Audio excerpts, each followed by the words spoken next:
Let's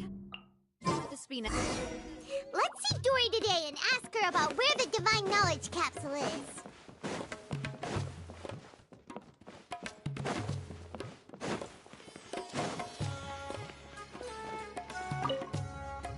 Here, over here! Welcome back, my loyal patrons. What can I do for you this time? You name it. Canned knowledge, supplies, or anything else you need. I'll find a way to get it. Where there's a waterfall of Mora, there's a way. Can you really get us anything we want? Anything at all? Aha! So it appears that canned knowledge alone is no longer sufficient for your opulent appetite. Then please, oblige me. Tell me what you have in mind. Oh! I knew customers with pockets as deep as yours would undoubtedly crave something more profound than ordinary canned knowledge.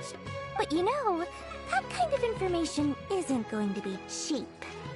After all, I had to work really hard to weasel my way into the auction site. Not to mention that if anyone found out that I was the leaker, I would be in big, big trouble. But how can we be sure your information is accurate? Paimon's curious.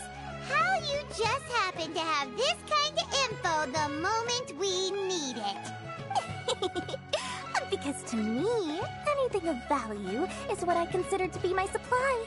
Therefore, I must always be aware of what's hot on the market.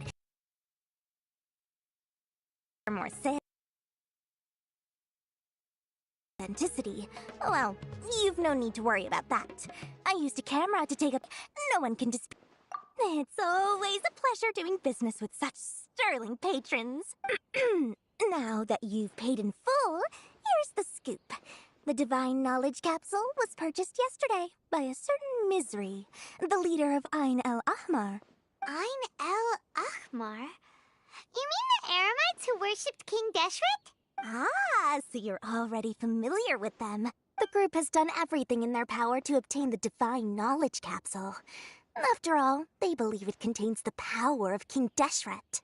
That Divine Knowledge Capsule is unlike any other canned knowledge I've seen before. It was glowing bright red. The capsule is clearly visible in the picture I took. You can look for yourself. Thanks for the info, Dory. Please, it's my pleasure. It's all thanks to discerning customers such as yourselves that my efforts yesterday were not in vain. Please, don't hesitate to contact me if you ever need anything else in the future. Mora for Dory opens doors. Well, we figured out where the Divine Knowledge Capsule is. It turns out it ended up in the hands of Ain el Ahmar.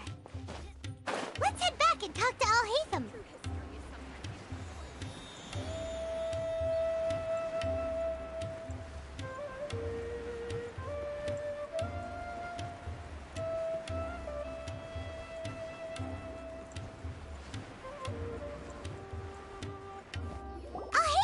We got the info you wanted!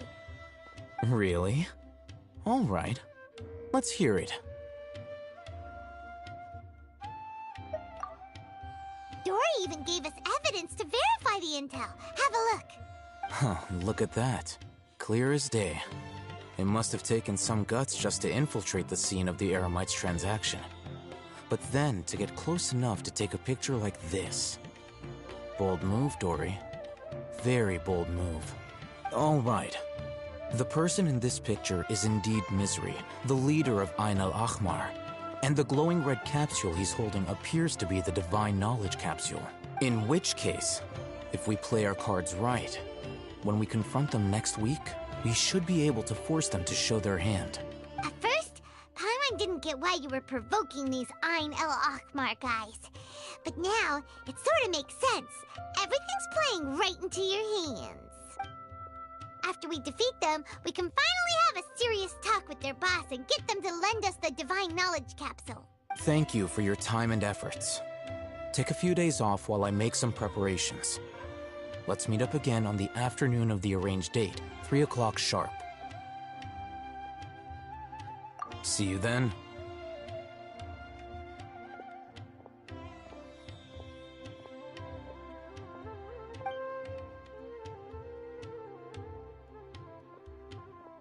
Al-Haytham, Alhaitham sure is taking his time. Where could he be? Oh, there he is. Sorry to keep you waiting. Let's head to the pier in front of Faros Lighthouse. Yep, let's go.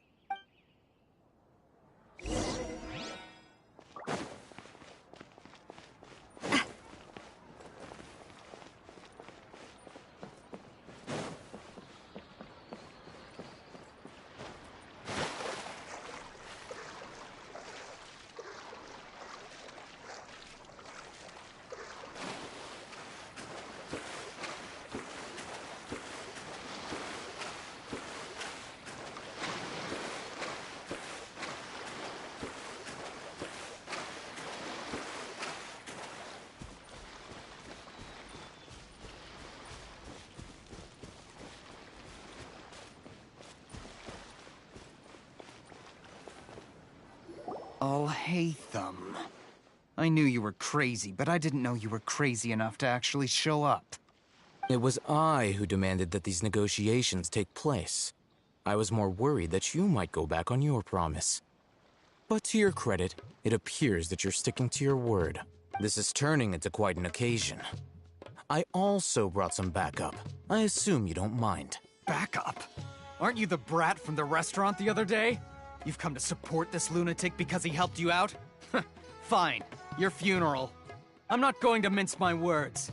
Once we're done with you, you'll be nothing more than fish food. Get 'em, boys!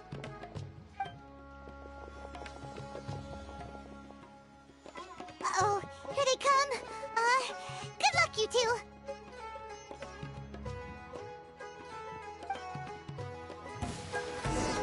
That's close enough. Where do you think you're going?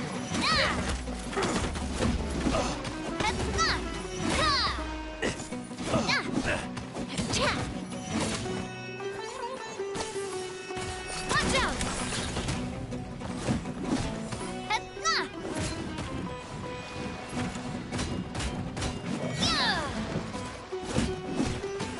Watch out!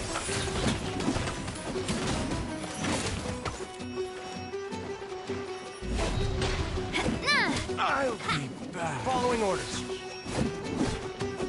Watch out! Hiya! Take that! Fire! Well, with rocks.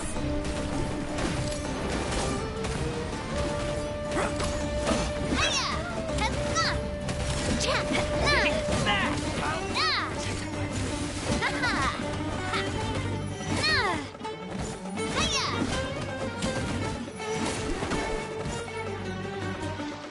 This one's got your name on it!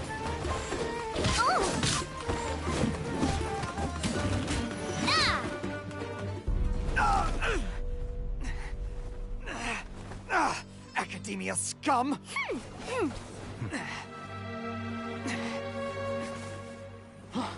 Boss! Finally! Did you use it? Great! Now we can...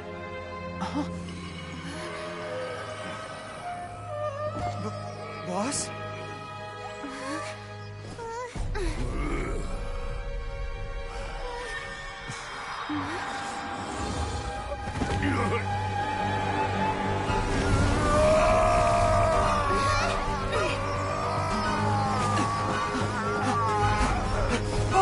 Boss!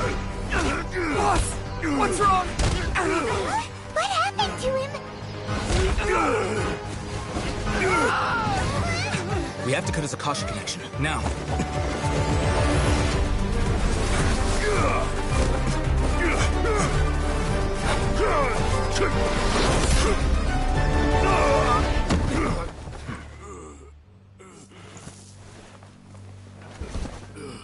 Target acquired. Arrest him!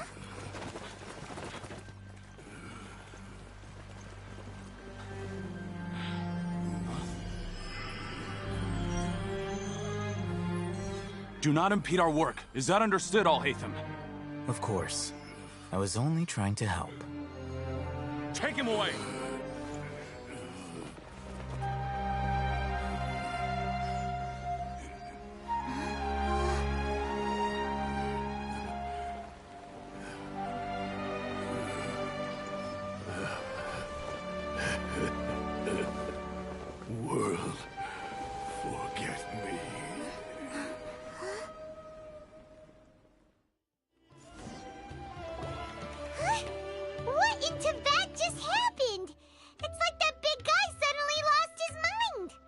It looks like he used the Divine Knowledge Capsule. You mean the Divine Knowledge Capsule did that to him? Oh, yeah. You mean how some researchers go insane after getting knowledge from Irminsul? I've heard of numerous incidents of researchers in Satyavada life going insane. The state that man is now in suggests that this is a similar situation.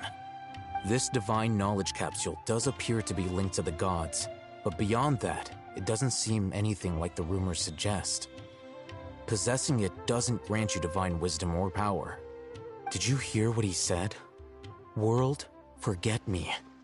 What could that possibly mean? If the mantra took him away, then that means the Academia got the Divine Knowledge Capsule back, too. What a shame. We were so close. Still, Paimon didn't expect the Divine Knowledge Capsule would be so dangerous. Imagine if we tried to open it.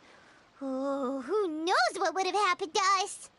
As things stand, there is no reason for me to remain in Port Ormos.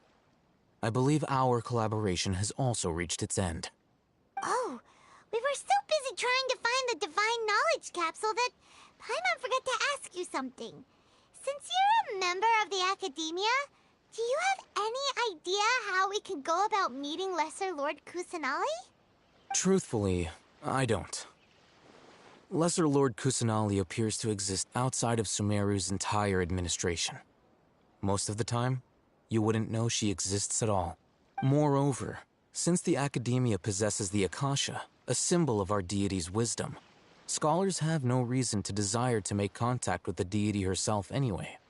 Everything about Lesser Lord Kusanali is such a mystery! I'm heading back to the Academia.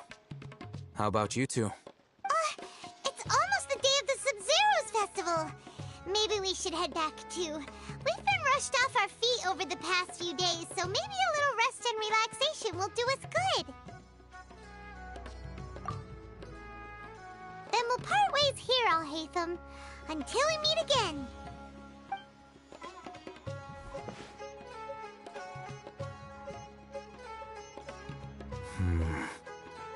Now, do I deal with this thing first?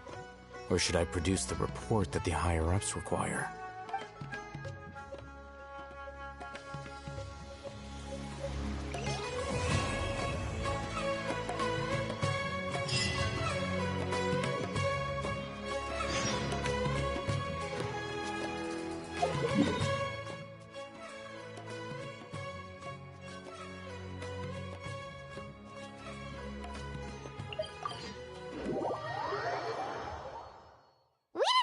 The Sub-Zero's festival, right? Let's hurry and find Dunyarzad. I'm on Ad Astra.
Just as promised, Traveler and Paimon. I'm so glad that you two came back to celebrate Lesser Lord Kusanali's birthday. Indeed. The festival's tomorrow. We've been preparing for so long that I can't help but feel a little nervous. There's no need to be nervous. Paimon's sure that Lesser Lord Kusanali will feel everyone's gratitude. Thanks, Paimon. I hope that everyone who comes to the festival will also have a good time. Speaking of which, did you manage to make your way to Port Ormos? Discover anything over there? Of course we went. A lot of things happened there. I see. Sounds like you two had another exciting adventure. If there is another chance, I would love to join. My lady, if you went to Port Ormos in your current state, we'd both be in for a lifetime of trouble. Dia! You were eavesdropping! It's called covert protection. Keeping an ear out for what's going on around my employer is part of the job. It's all right, Dia. I merely said I would like to go. I know better than to think my body could handle it. The festival's tomorrow. I've been doing nothing but causing trouble for you. So Dia, please take some time to relax. Even when you put it that way, it still doesn't feel right. Don't worry, my guardian knight. Okay, fine, but only tonight. Tomorrow's a big day, and many no-good scumbags are gonna try to take advantage of that. Oh, you two must be exhausted from your long journey back to the city. My apologies for not realizing this sooner. I've already prepared a room for you to rest. Please follow me. Whoa, you're so thoughtful. Paimon's so ready.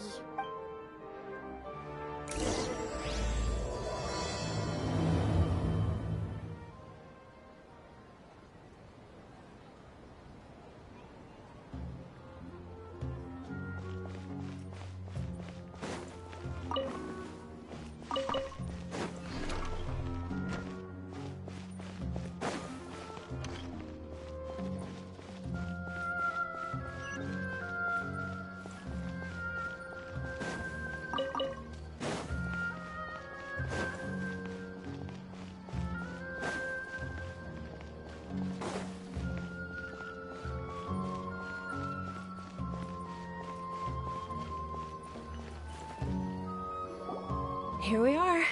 It's also fairly close to where I've been staying. It looks really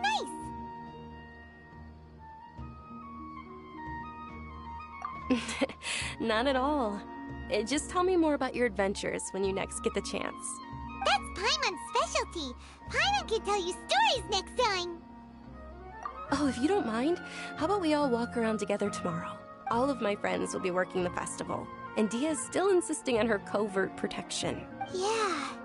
It'll be pretty hard to relax and enjoy the festival if Dia's constantly hovering over you, right? Then let's meet at the nearby bazaar first thing tomorrow morning. Have a great night. It's a deal. Good night, Dunyarzad. I may be too excited to fall asleep tonight. See you tomorrow. Paimon's starting to really look forward to the Sub-Zero festival too. Will there be lots of yummy food? Oh, no. Thinking about food is just gonna keep Paimon up all night. The earlier we sleep, the better. Let's go inside, traveler.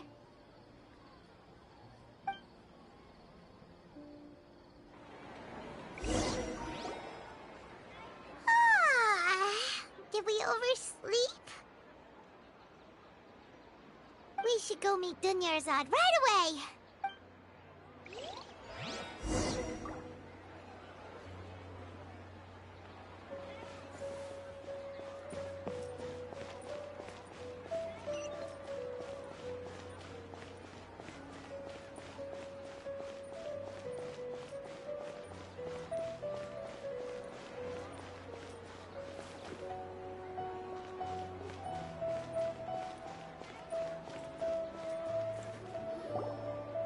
Traveler, Paimon, I've been waiting for you two. Good morning, Dunyarzad. We must have overslept a little bit. Not at all. I arrived early. Today is finally here. I must cherish every moment as if it were gold. You've worked so hard for this day. You gotta enjoy it to the fullest. You know it. It's just that, as expected, I had some trouble falling asleep last night. I'm hoping my body won't be too much of an issue today. Well, Shall we? Let's start with the stalls over there.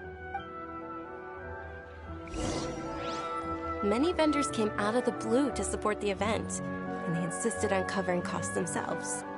Let's go give them some business. They paid for everything out of pocket? Oh, sounds like they're not in this just for the Mora. They all said that contributing to a lively festival atmosphere is more important than money.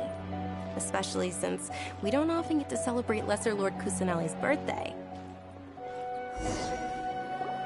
This is a stall offering foods from the Haft Mewa feast. Oh, you could tell straight away. I thought most people nowadays wouldn't know. Mushrooms, flowers, and all kind of fruit? It's all vegetarian stuff. Oh, Paimon's a little disappointed. So, what's the Haft Mewa feast you mentioned just now? It's another Sub-Zero's festival tradition. People used to set their tables with 7 different foods. Generally speaking, the most common selections were foods like Rukashava mushrooms, Nilopala lotuses, Sumera roses, Sunsetias, Kapalatas, Hara fruits, and Zaytun peaches. So, the Sub-Zero festival is a vegetarian holiday? You don't have to be a vegetarian to enjoy the spread. We just use the 7 foods to symbolize the 7 virtues of the Dendro Archon. Wait, but if that's the case, if Sumero uses vegetarian food to represent the Dendro Archon, then wouldn't the Pyro Archon's festival be full of food like roasted fowl, juicy meatballs, grilled steak? Oh, Traveler, we have to go to Natlan as soon as possible! I hope your wish comes true one day, Paimon. Thanks! Alright, how about we also check out some of these other stalls?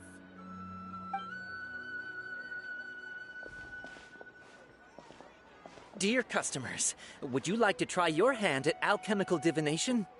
What's alchemical divination? Those two things sound like they'd be fun to try together. Right? I thought the same when I first heard about it.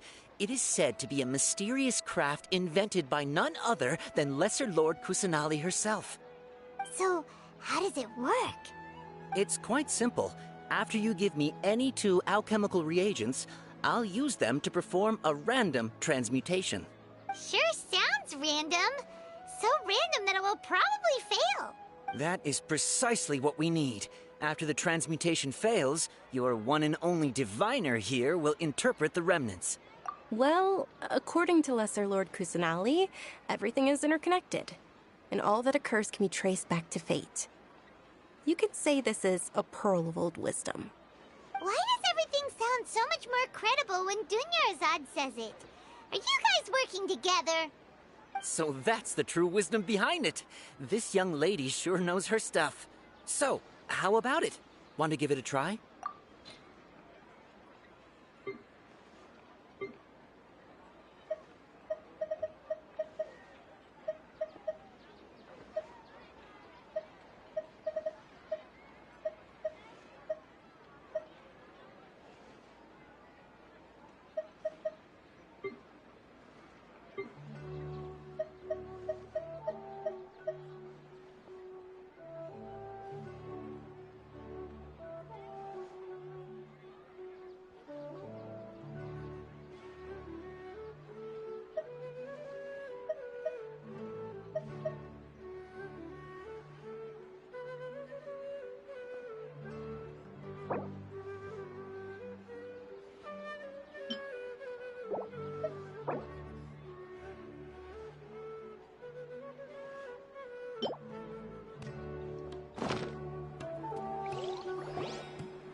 Okay, one moment. It's the moon. Paimon wants to take a look too! Is it? It looks more like a pie that Paimon bit into. Generally speaking, the moon signifies... It means... Wait a moment. Is he really looking it up in a book? Oh, I remember now. It means illusions and lies. Illusions and lies? That sounds rather ominous. Yes, but this book says that if you trust your intuition and overcome your fears, the sun will surely rise.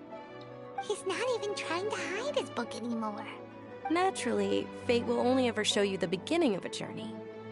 It is up to you to forge your own ending. Oh, thank you so much. I'll keep that in mind. Oh, it's nothing.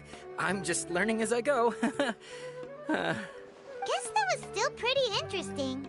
Okay, on to the next stall. They say the Sub-Zero's festival was very lively a long, long time ago.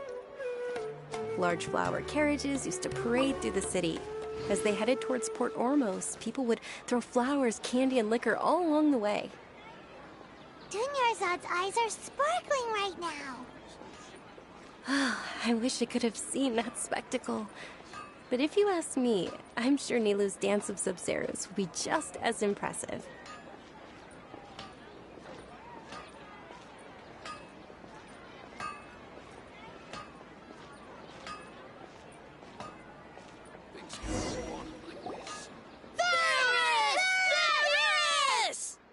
Attention!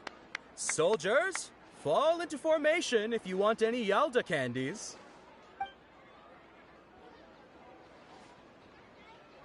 It's a weird guy with a weird hat. Hey, it's Dunyarzad! Wow! Miss Dunyarzad, the children love you even more than the Yalda candies. In the few short days it took to prepare for the Sub-Zero's festival, the children have all grown very fond of you. The Hallowed Knight of Flowers. It's an honor that you know my name. Attention! In the name of Ferris, the Knight of Flowers, I commend you on your contributions to the glorious Sub-Zero's festival. All right, little soldiers. Take your Yalda candies and don't forget your loyalty to Lesser Lord Kusanali. Dismissed!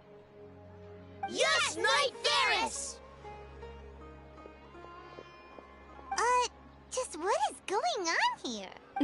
Ferris, the Knight of Flowers, is another Sub-Zero's festival icon, and one immensely popular with children. In the past, the actor portraying Ferris would also sit on a flower carriage. It's all thanks to Miss Dunyarzad's sponsorship that the children can make such wonderful memories today. As are we to you, Vihar. Oh, not at all. Oh, speaking of tradition, do you want some Yalda candies? They're a festival staple, and I happen to have some boxes readied here. Take a look and pick whichever one you want. Whichever one? Don't these boxes all look the same? That is the fun part. Each box contains a random flavor. It's up to the luck of the draw. Flavors include lavender melon, hara fruit, sunsetia. Ooh, those all sound pretty good. And there's also lizard tail and oni kabuto. Huh? What's up with those two flavors? Oni kabuto is a little spicier than lizard tail. Dunyarzad, you tried them before? Traveler, it's all right. Paimon believes in you. I also believe in your intuition. Great! These boxes of candy are numbered 1 to 5 from left to right. Which one do you want?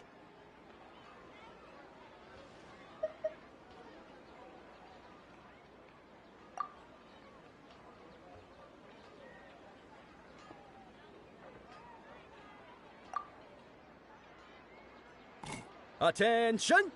That's unfortunately lavender melon. Oh, Paimon thought you survived so many epic battles because you had incredible luck. But looks like Paimon was wrong. The sunsetia flavored candy was in box number 4. How about this? The most important thing is that everyone has a good time at the festival. So please, take both boxes. Really? Thanks a lot, Knight of Candies. It's Knight of Flowers, not Knight of Candies.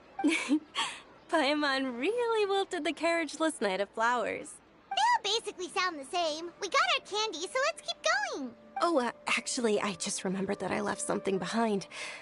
Since you're here, can you come with me to get it? Dunyarzad, you probably forgot because you're so excited about the Sub-Zero's festival. How embarrassing.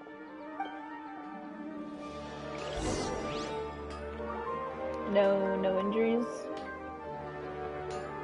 Dragon friend. Where am I going? Where am I supposed to go? Oh.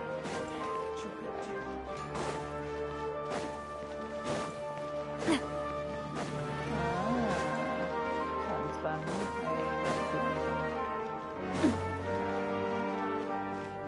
I didn't even feel like streaming yesterday. I didn't play at all. We're too late. Wow. Who knew the little lady was such an early riser? I know, right? I'm proud of you. Wait a minute. Boss, isn't that her? You're welcome. Oh, that most certainly is.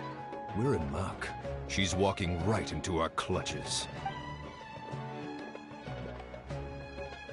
Those Eremites don't look like they're up to any good.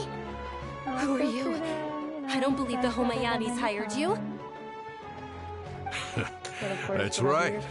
We haven't received any of their mora, but I wonder how much the Homayanis would shell out to get you back. They're a gang of kidnappers! Traveler, hurry and protect Dunyarzad! Hey, did you scumbags even consider that the Homayanis might have hired a merc that outclasses you? You're... Dia!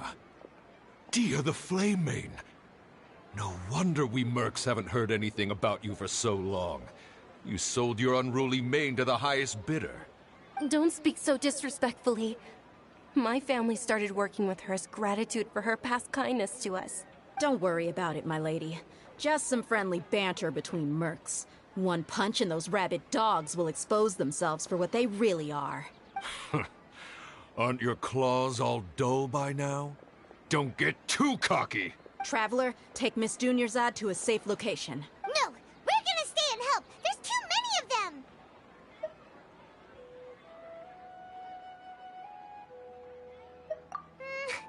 You're right. Alright, fine.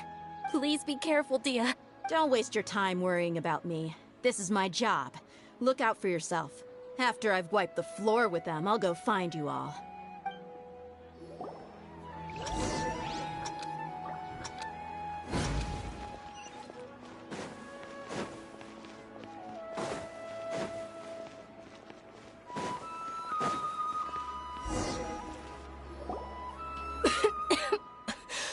Dunyarzad, are you okay? You look a little pale. Are you in shock? I'm fine. My body always reacts like this whenever I exert myself too much. You sure you're okay? I'll be fine after some rest. I'm more worried about Dia. After all, none of this would have happened if I hadn't insisted on coming out today. Yeah, don't worry. Yeah, well, the thing is, I already did the world quests for Sumeru, so... My lady, Traveler, found ya. Quite behind. Dia! You took care of them so fast! Any more of them? Or rather, did anyone follow you? Dia, your arm! Oh, this? I'm fine. It's just a scratch. Normally they wouldn't have been able to land a hit on me at all, but I'm still getting used to this new greatsword. Please, let me take a closer look. Come on, it's nothing. Us mercs aren't as fragile as you think. Hold on, you said something about a new greatsword. What happened to the one you were using before? About that. Well, I sold it, because I was low on mora. Stuff like this happens every now and then. It can't be. The anonymous donation that was used for the venue's final round of preparations?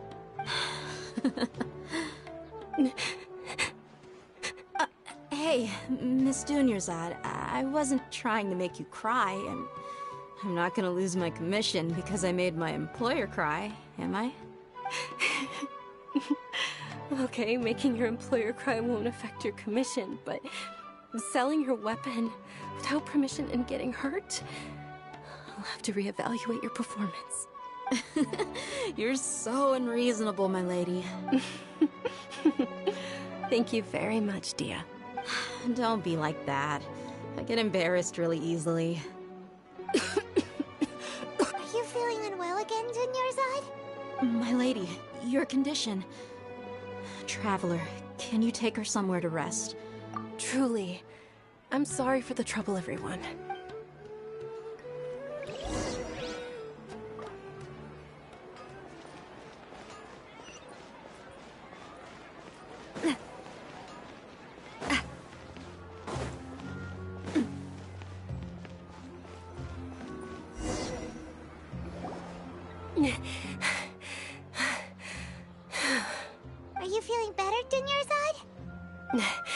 Yes, much better.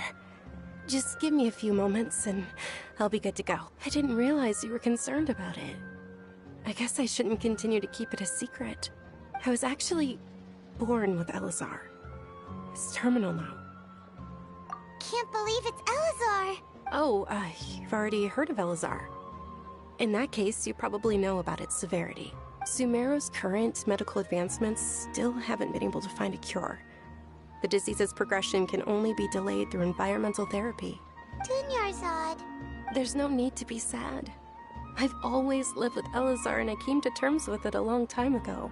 Compared to the simple fact that I'm afflicted with this, its effects on my life have been much more painful. I know that my family loves me dearly. They've done all they can to provide the best environment for me so that I can live for that much longer. However, I know I will one day succumb to this. Did you know? Before I ran away from home this time, the world outside of my home didn't even know that I existed. Since I was a child, all I could do was sit on my bed and stare at everything outside of my window. I'm sure my family's worried and disappointed in me for running away, but I just didn't want to have any regrets.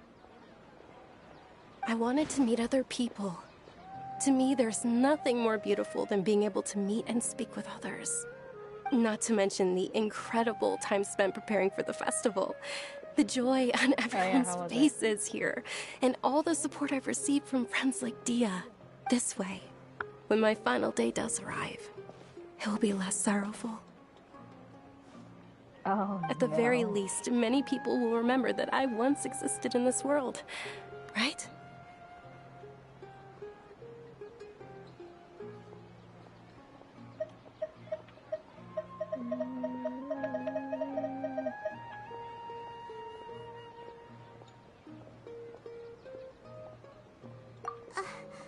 As long as you don't forget Paimon, Paimon also won't forget about you.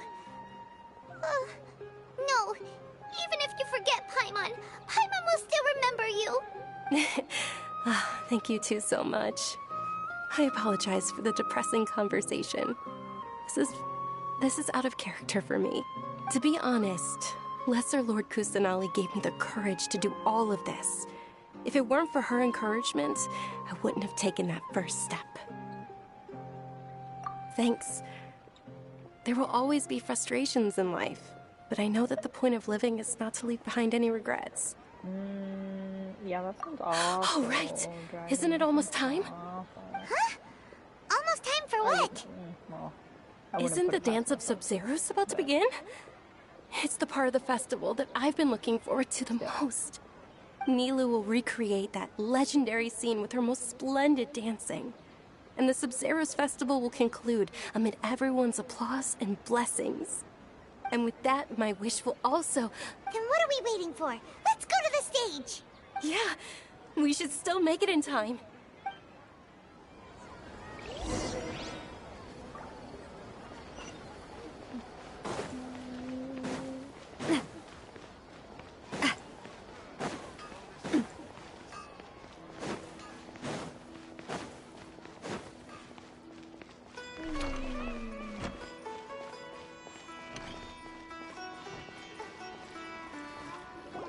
Were you not aware that the law prohibits this type of performance from taking place without prior permission? Over there! Someone's yelling at Nilu! I think I just saw the Academia's Grand Sage. Why is he here in person? But the Dance of Sub-Zeros is one of the key parts of the Sub-Zeros Festival. If we can't perform it... The Sub-Zeros Festival. The law also prohibits the private hosting of large-scale religious festivals. Only the Academia can host such an event. If you continue to resist, we will have to order an investigation into every single event organizer. The Grand Sage has already granted you much leniency. I advise that you exercise tact. How did things turn out like this? The Academia was originally responsible for the Sub-Zeros Festival, but they failed this responsibility for many years. I need to speak with them. This is a hard pill to swallow, but you're right. Things would only get worse. Art, dance. Aren't you ashamed of pursuing such frivolous and meaningless activities in this land of knowledge and reason? Our Archon created the utopia that is Sumeru City for all scholars who sought validity, verity, and truth, while people like you wish to defile it. Blah, blah, blah, blah, blah. I believe that our Archon never rejected the arts. Even the goddess of flowers dedicated a dance to her. With your lack of intellectual credentials, I do not believe you are qualified to debate with me.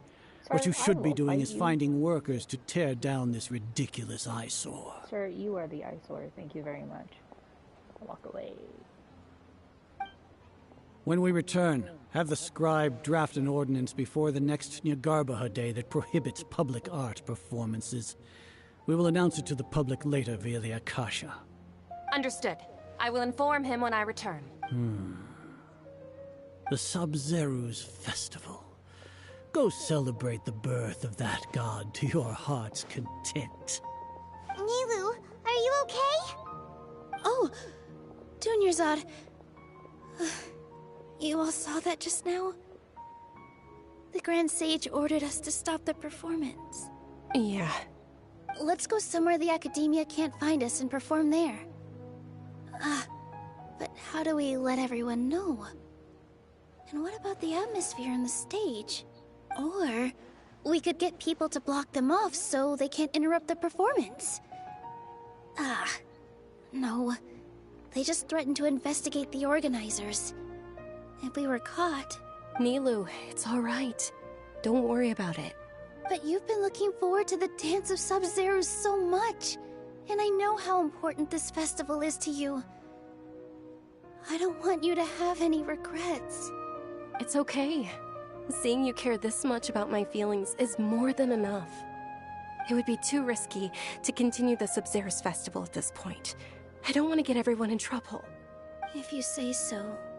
But you can sneak out for the next Sub-Zero's festival, right? We'll make sure the next one is a smashing success.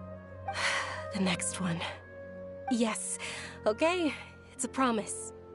It will be a smashing success. Paimon can't believe this is how things turned out. Those heartless geezers. It really is okay. There's nothing we can do about it. Still, I'd be lying if I said I had no regrets. I would have loved to see Nilu's dance.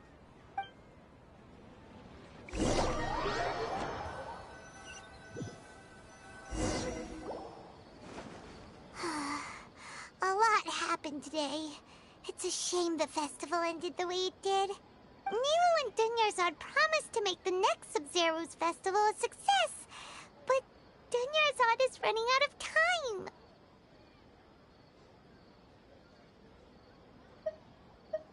Yeah. All connections have been secured to construct the most stable framework possible. The project has entered its most critical phase.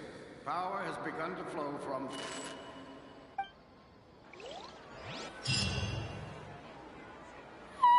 the heck? Oh, we're gonna be late! It's all because you wouldn't get out of bed! We should go meet Dunyarzad right away! I always struggle to get up out of bed.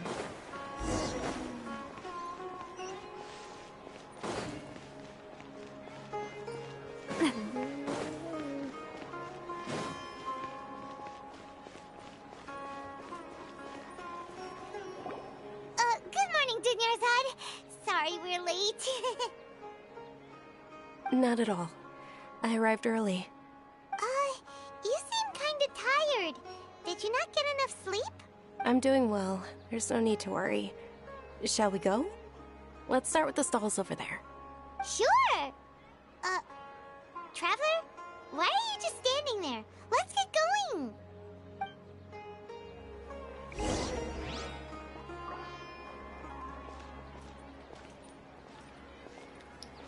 I noticed the squinting. Ooh, they're selling food over that way! Let's go take a look!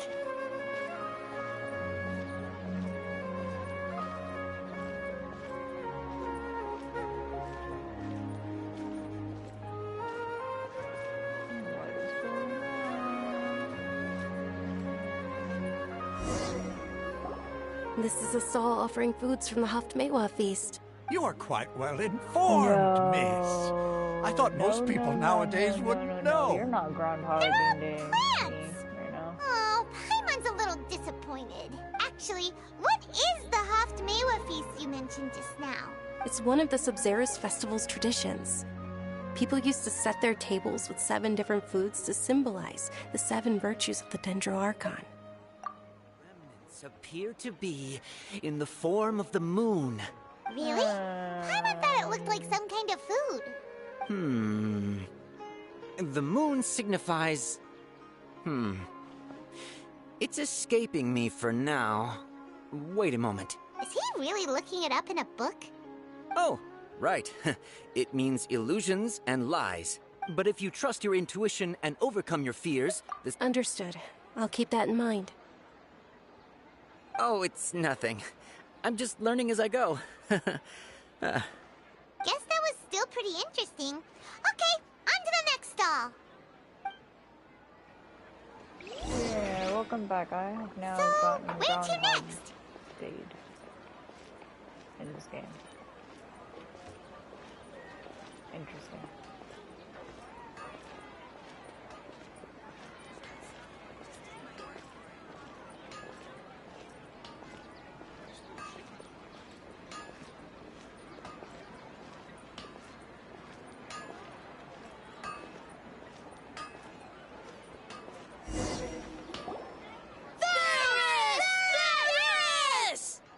All right, soldiers. Now that you have your Yalda candies, don't forget your loyalty to Lesser Lord Kusanali. I can already tell. Dismissed. Yeah. Yes, Knight Varus! What's going on? Is this a play? Ferris, the Night of Flowers, is another Sabzerus festival icon and one immensely popular with children. It's all thanks to Miss Dunyarzad's sponsorship that the children can meet the Night of Flowers. Oh, do you want some Yalda candies? I happen to have some boxes readied here. Take a look and pick whichever one you want. What's to pick? Don't these boxes all look the same? It's not that simple. Each box contains a random flavor. It's up to the luck of the draw. Flavors include lavender melon, hara fruit, sunsetia. Ooh, how interesting. And there's also lizard tail and oni kabuto. Ugh, why do those flavors even exist? Traveler, help Paimon pick one. Paimon wants to eat the sunsetia flavor. Great! These boxes of candy are numbered 1 to 5 from... That was close. Ah, excellently chosen. Number 4 is indeed sunsetia. Paimon bet you had incredible luck, and Paimon was right!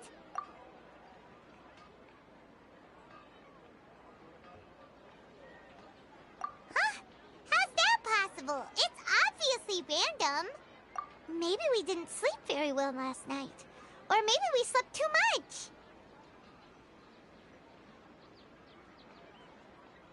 Oh, sure. Huh? Where are you going? You're just gonna walk off like that?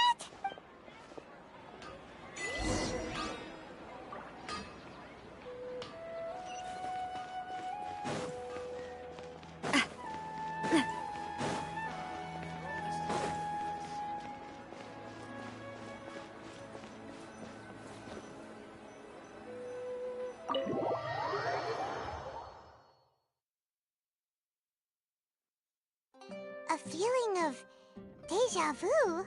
Oh, Paimon knows what that is. It's when you feel like you've already experienced whatever is going on. In that case, Paimon also felt something like that today. But that's just our brains playing tricks on us. Isn't it? Good night. So, why'd you run here in such a hurry?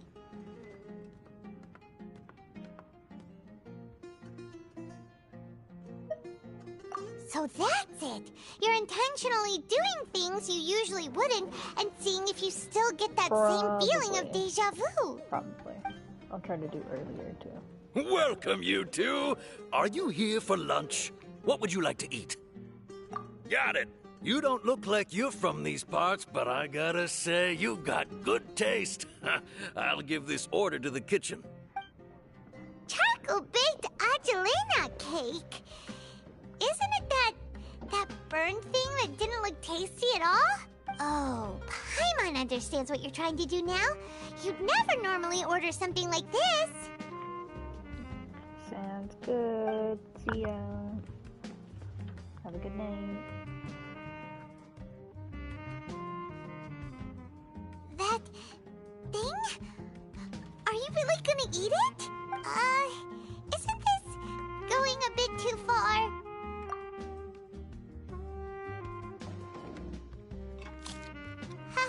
How was it? The look on your face is telling Paimon that it tasted awful. Then, you mean... That's impossible! We were just talking about how gross it looked! So, would this be a case of taste bud deja vu? Paimon also gets the impression that we've been here many times, even though we aren't regulars. How about we go out again and try something else?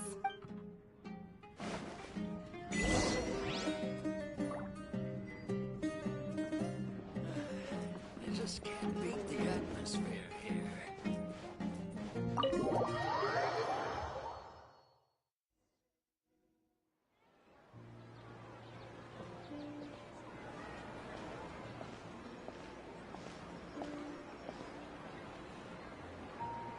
Hey, Dunyarzad is sitting by herself on that bench over there.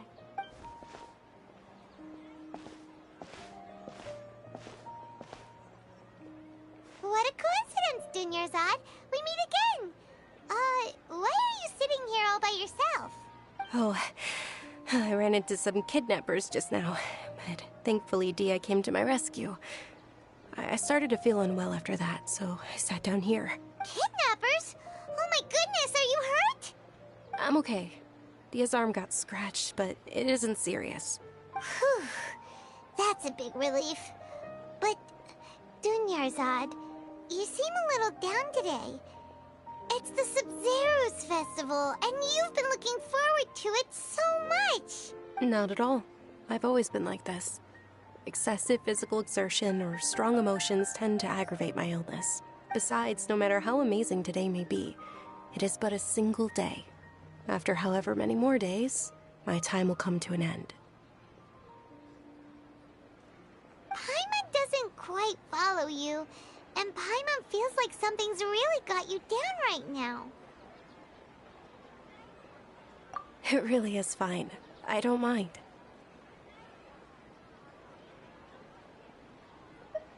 Huh? Did something happen? Dunyarzad, have you ever felt deja vu? You know, like when you've already experienced something that's happening right now? Deja vu? No. But my days have been the same for years now. Even if I were feeling deja vu, I suppose I would already be used to it. Oh, Paimon sees. Then, is it only the two of us? It's almost time. Huh? Time for... Nilou's Dance of Sub-Zeros is about to begin. Let's go.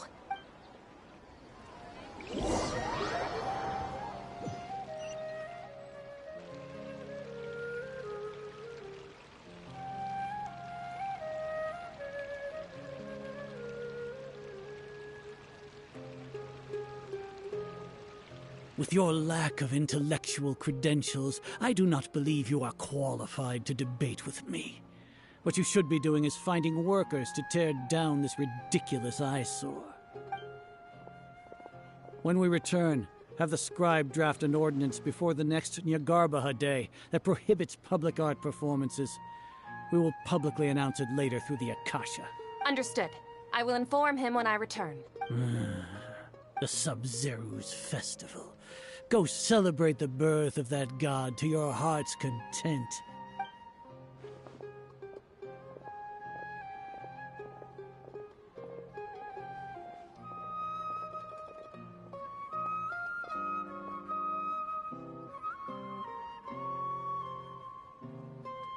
Nilou, are you okay? Oh, Dunyarzad. The Grand Sage ordered us to stop the performance. It's okay. There's nothing we can do about it. But you've been really looking forward to this. I don't want you to have any regrets. It truly is unfortunate, but I don't want to cause trouble for anyone. Didn't the Grand Sage say that he might investigate the organizers? True, but... well, okay. I'll just have to try again next year. The next festival. I probably won't be around by then. Wait, what did you just say? No, nothing. I'll be heading back to rest. Thank you for your help, everyone. Paimon can't believe what those heartless geezers did!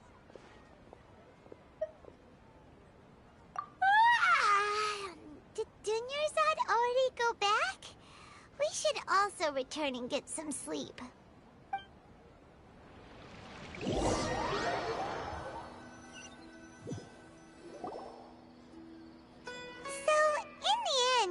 You still couldn't figure out what that deja vu feeling was all about? Maybe it really was because of exhaustion. Same here. That's why Paimon stopped thinking about it halfway through the day. Then, how about we settle in and get a good night's sleep? For now, we can chalk things up to exhaustion. We can do more thinking tomorrow. Observing a modest drop in the output of Jnana energy, but values still remain within normal parameters. Continue to monitor the variances in the data and find the cause as soon as possible.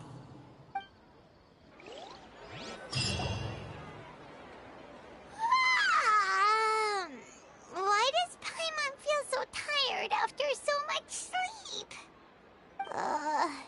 Anyway, we should go meet Dunyarzad right away.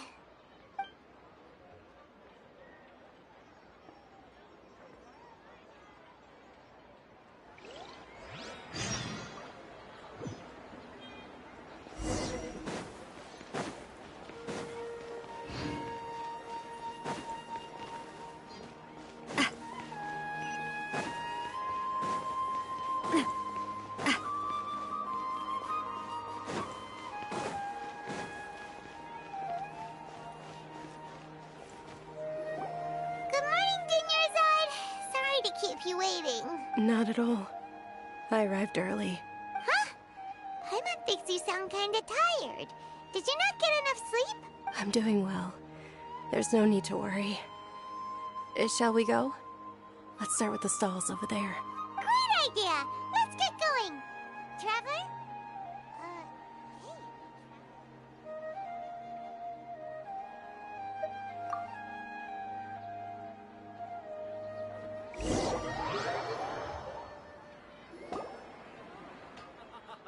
It's all thanks to Miss Dunyarzad's sponsorship that the children can enjoy the Sub-Zero's festival. Oh, are you interested in Yalda candies? I have some boxes of candy here. Pick whichever one you want. Not much of a choice. All these boxes look the same. It's not that simple. Each box contains a random flavor. It's up to the luck of the draw. Flavors include lavender melon, hara fruit, sunsetia. They all sound pretty tasty. And there's also lizard tail and oni kabuto. Huh? What were those last two? She'll help me choose. Paimon wants to eat the sunsetia flavor. No problem. These boxes of candy are numbered 1 to 5 from left to right. Which one do you want? Oh, I like your confidence. No hesitation at all. Oh, congratulations! Number 4 is indeed Sunsetia.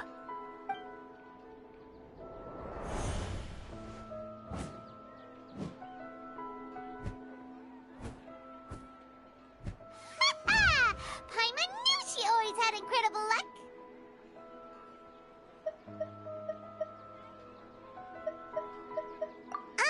Paimon's not really interested in the other flavors. What? She was right about all of them? That couldn't have been luck. How is this possible? I packed all those boxes this morning, and they've been sealed ever since. You couldn't have known beforehand. Mind reading? X-ray vision? Or some kind of magic trick? This is way too freaky. Tell us what's going on! Since when did you get superpowers? Traveler?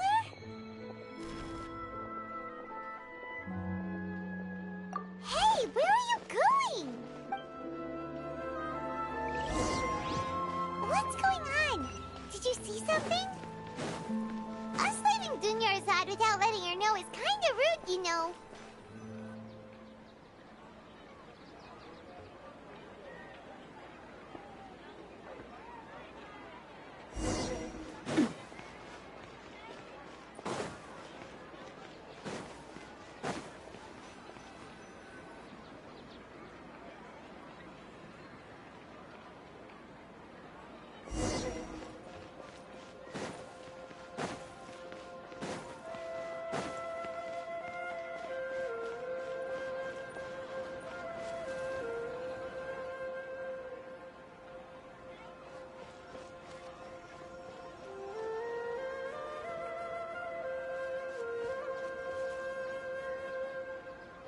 What are you looking for? Why did we come here?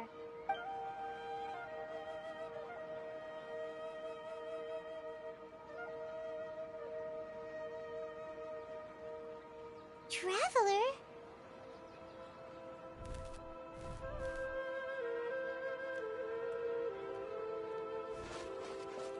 That's...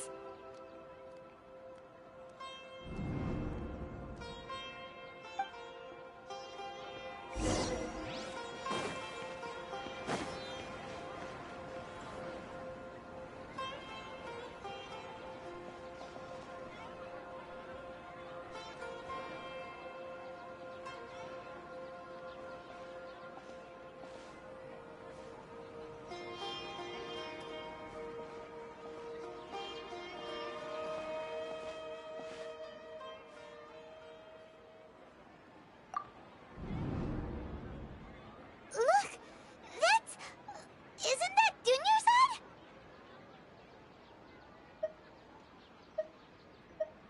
What's happening here? Why are there two Dunyarzads? You already know that this isn't your first Sub-Zero's festival, don't you? I'm sure you already know how to use this. A knowledge capsule? Where did you get it? What's inside? You should use it too, Paimon. You know Paimon?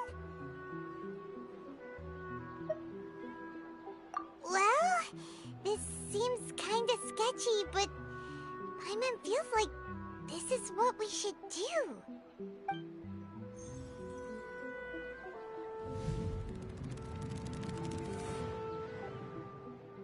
What the?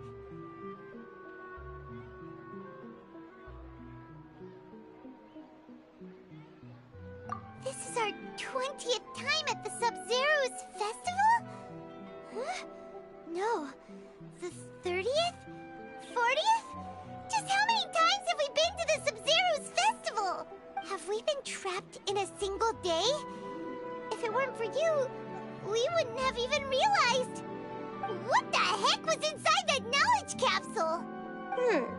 Your memories are still scrambled? Try your best to remember. This isn't the first time we've met, and I answered that question a long time ago. Let Paimon think. Oh, it's coming back. Meeting you was the real catalyst for restoring our memories, and the knowledge capsule was just your means of showing our minds the way. What about everyone else? Why are you only helping the two of us? Your sense of deja vu is stronger than everyone else's, yes? As for an explanation, you two received the blessing of Dendro, and you also have special, sensitive constitutions. It was as if a single sheet of paper was separating those memories from your consciousness. A familiar question. I think this is the 7th time you asked that. As you can see, she isn't doing well. You probably sensed it too. The Dunyarzad you were just with is different from the first Dunyarzad you met. That first Dunyarzad is in front of you right now, and she doesn't have a lot of time left.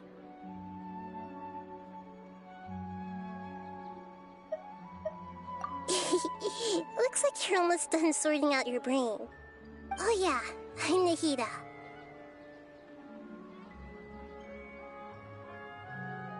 Good, you passed the test. What's happening? You can awaken our memories, and you seem like you know what's going on.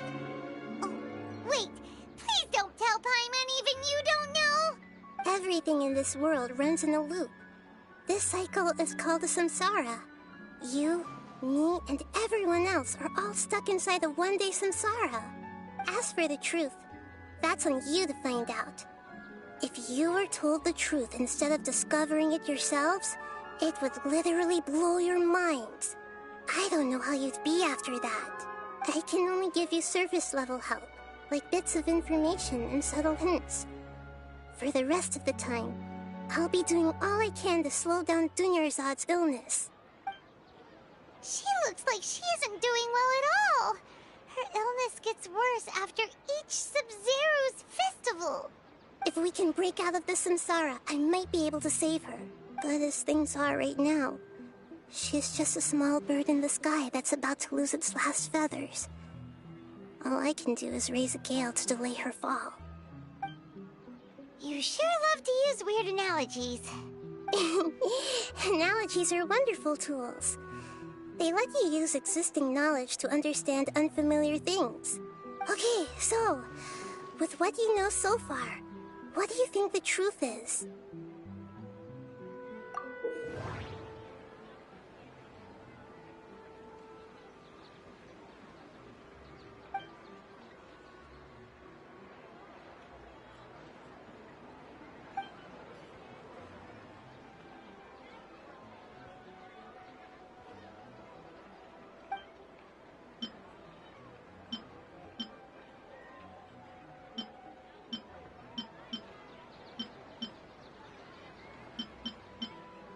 We've already experienced the Sub-Zero's festival many times. And the day of the festival seems to be in a perpetual samsara. What's happening right now seems to have happened before. This feeling has been getting stronger and stronger.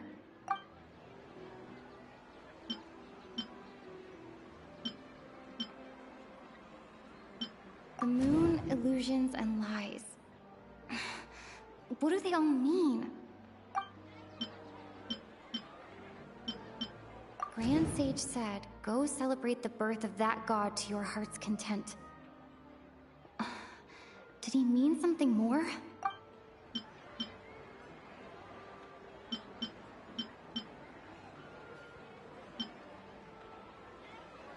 My mind feels exhausted, even though I haven't done too much thinking. My mind feels exhausted.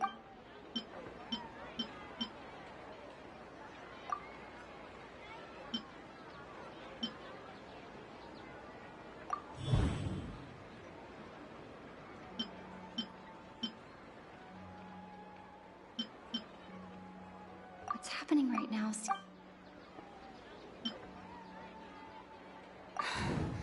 That should be it. The flow of time is endlessly cycling within one single day.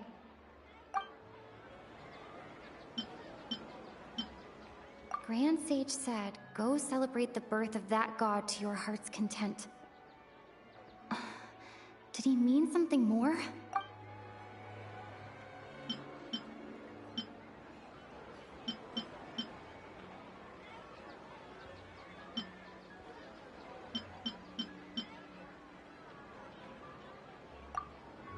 A time loop.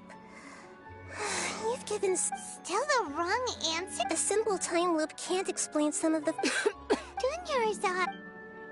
The Sub-Zero's festival is happening every day.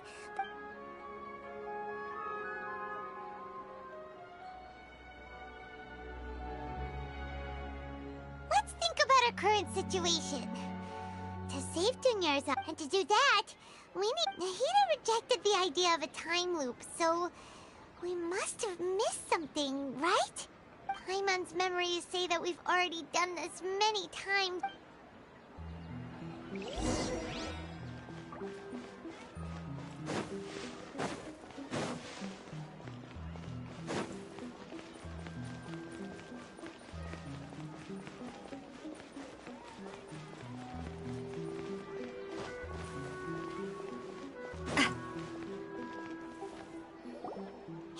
Hey, it's you guys again. I see. Did you come back to buy something? I guarantee the freshness of my products. Huh? What brought this about? What kind of philosophical... Didn't you know that no one dreams in Sumeru? Go somewhere else if you want to find someone to daydream with. He actually has a point. Is this a dream? Is everyone dreaming? True. It's so weird that people here don't dream. Why is that? Anyway, if this all really were just a dream, we would have woken up a long time ago. Let's keep asking around.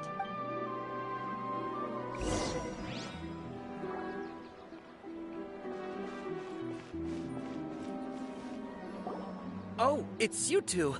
Was my divination so accurate that you felt compelled to compliment me in person? Ooh, I knew it! I told you, the god's divination is highly accurate. You just hadn't fully understood its significance yet. You're really excited about this, huh? That's exactly why we came back. Help us better understand it. Help you better understand it? Well, that isn't exactly what I excel at. So, you're admitting that you don't have a clue? Anyway, what kind of situation did you get into?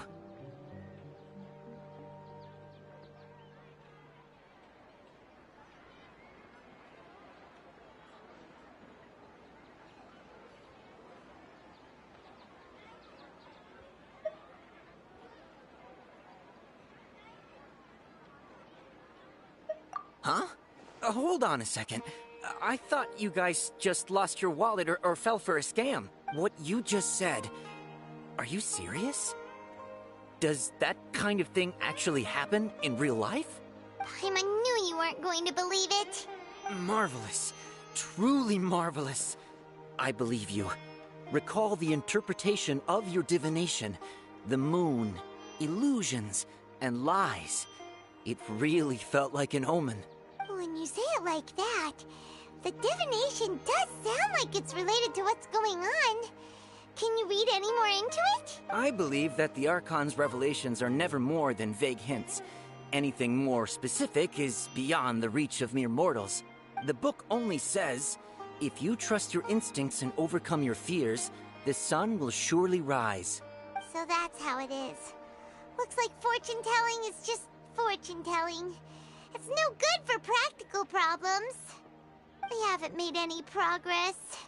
Who else can we talk to?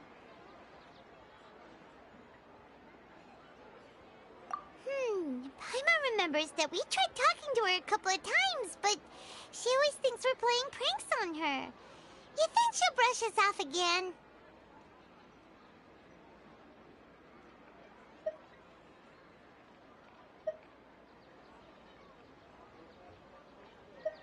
Yeah, if we tap into Dia's strong sense of responsibility as a mercenary, then she'll definitely take us seriously.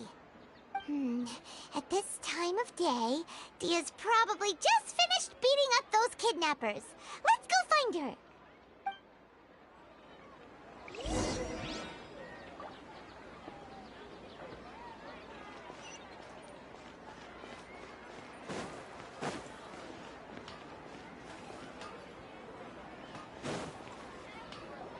I'm fine, my lady. It's just a scratch. Perfect timing.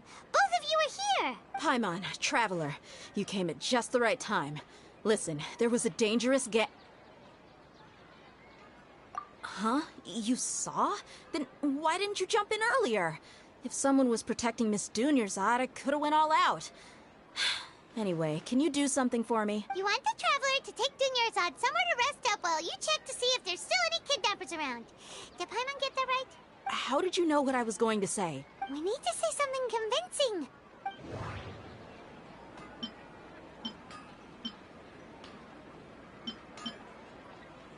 Dia sold her greatsword to raise additional funds. And then she was injured because she wasn't used to her new weapon.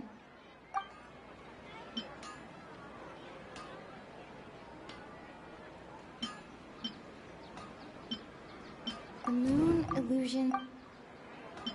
My mind feels... People in Sumeru don't... Dia sold her greatsword to raid... Tell her, Traveler!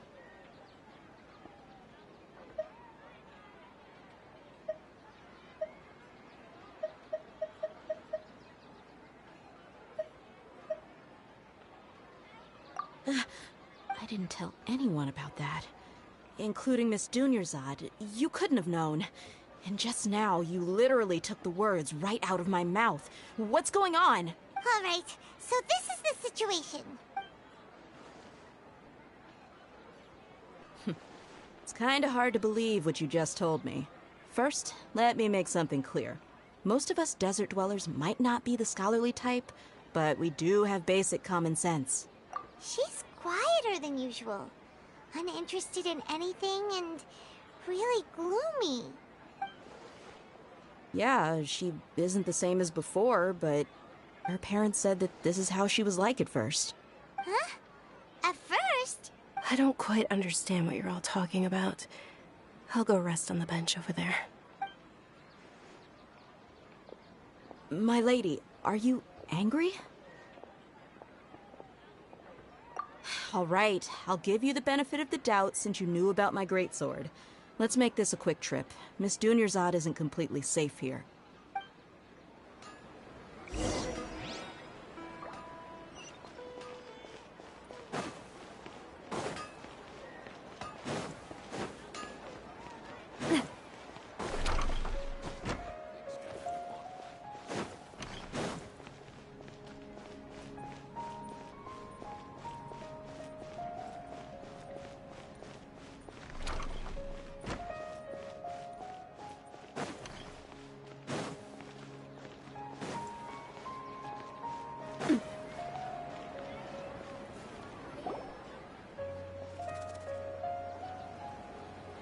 Nahida!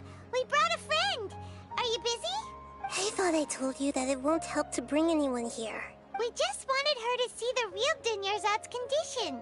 The real Dunyarzad? Where and who are you talking to? Huh? I told you that you two are special. Other people can't see me or Miss Dunyarzad here.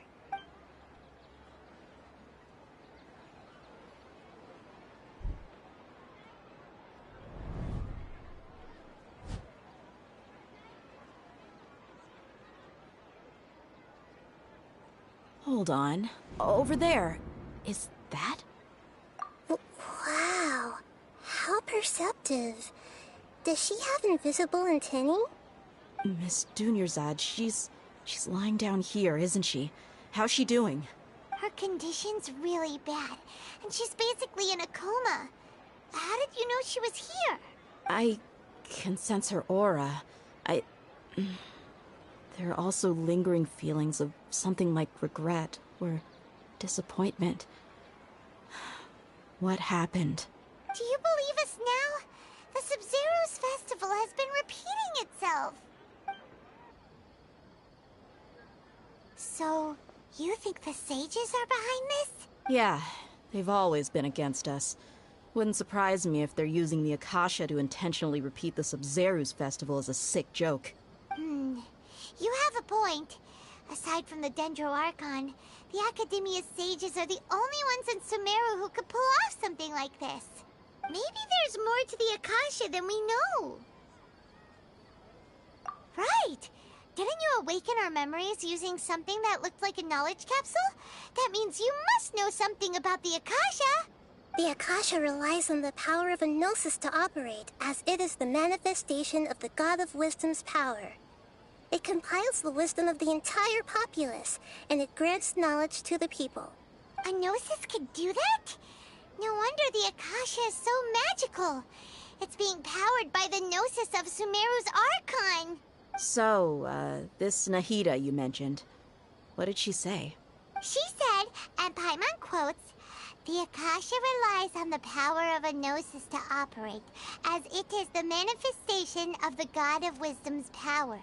It compiles the wisdom of the entire populace, and it grants knowledge to the people." Compiles the wisdom of the entire populace and grants knowledge to the people. Wait. I get the grants knowledge part. That's what people have always used the Akasha for. But compiling the entire populace's wisdom?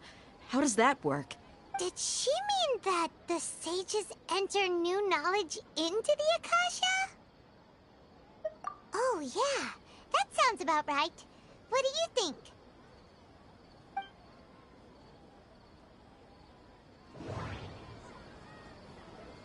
People in Sumeru don't dream. What a strange phenomenon. Okay, Nahida said, the Akasha relies on the power of a gnosis to operate. My mind feels what's happening right now seems to have happened before.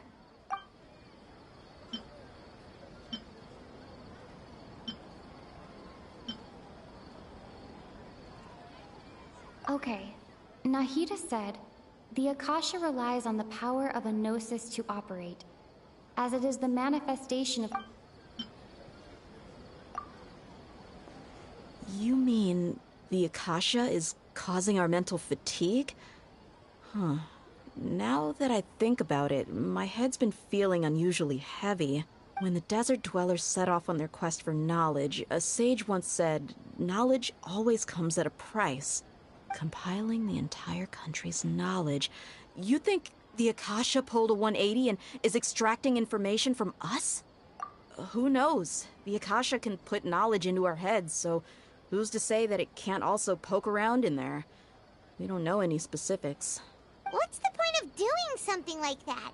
Just think about it. If you could combine the knowledge of every single person in Sumeru, then you can basically turn Sumeru City into a single massive brain.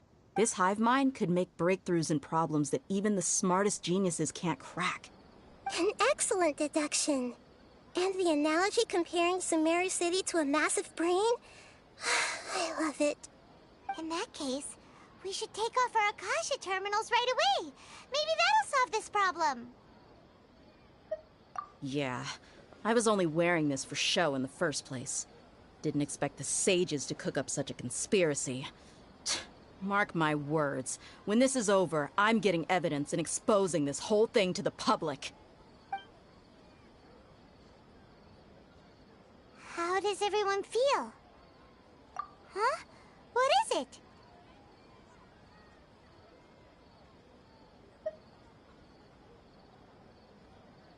Oh, that! Paimon knows what you're talking about. It's a single soft beep that sounds like it's coming from the Akasha terminal. The sound of a beep. Could it be a prompt tone for when the Akasha is operating? That's probably an important clue. We weren't using our terminals, but we heard a beep anyway. Traveler, did you hear that? I heard it too. Our ears aren't messing with us. There was definitely a beep, but it sounded like it was coming from inside my head. We took off our Akasha terminals.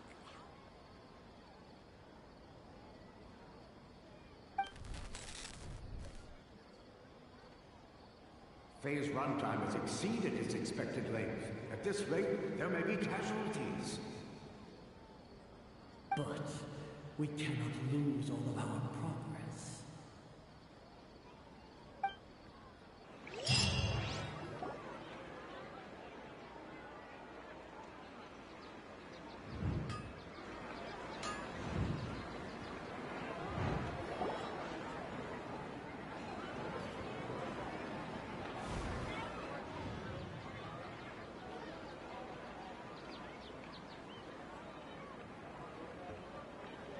Paimon remembers everything! Good. You adapted quickly this time. We definitely took off our Akasha terminals last night, but we still heard that beep. Why is that?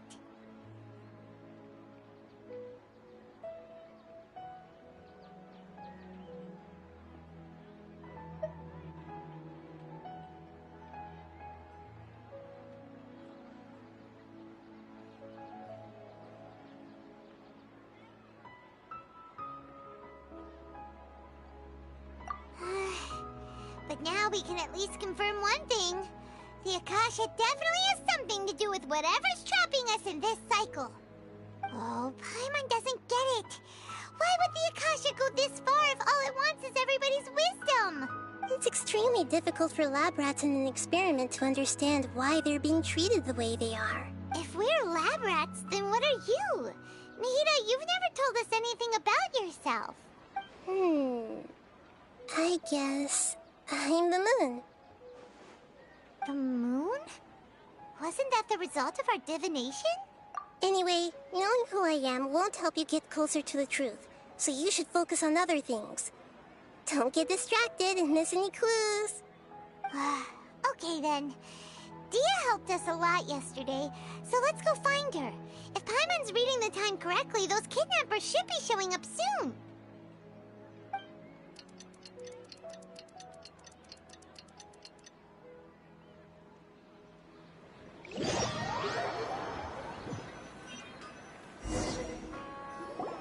Ah, there you are.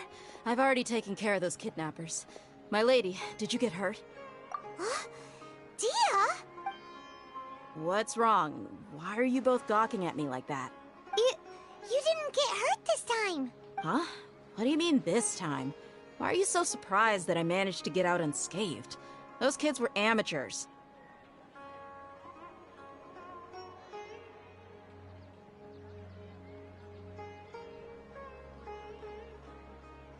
Shh! How did you know about my greatsword? I haven't told anyone about it. Please, don't tell Miss Dunyarzad. So Dia's lost her memories after all.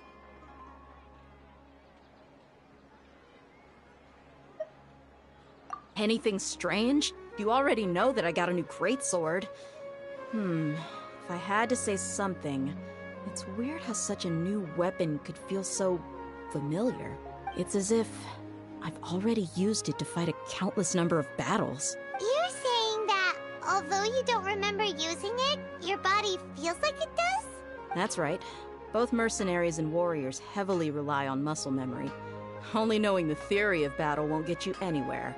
Traveler, what do you think?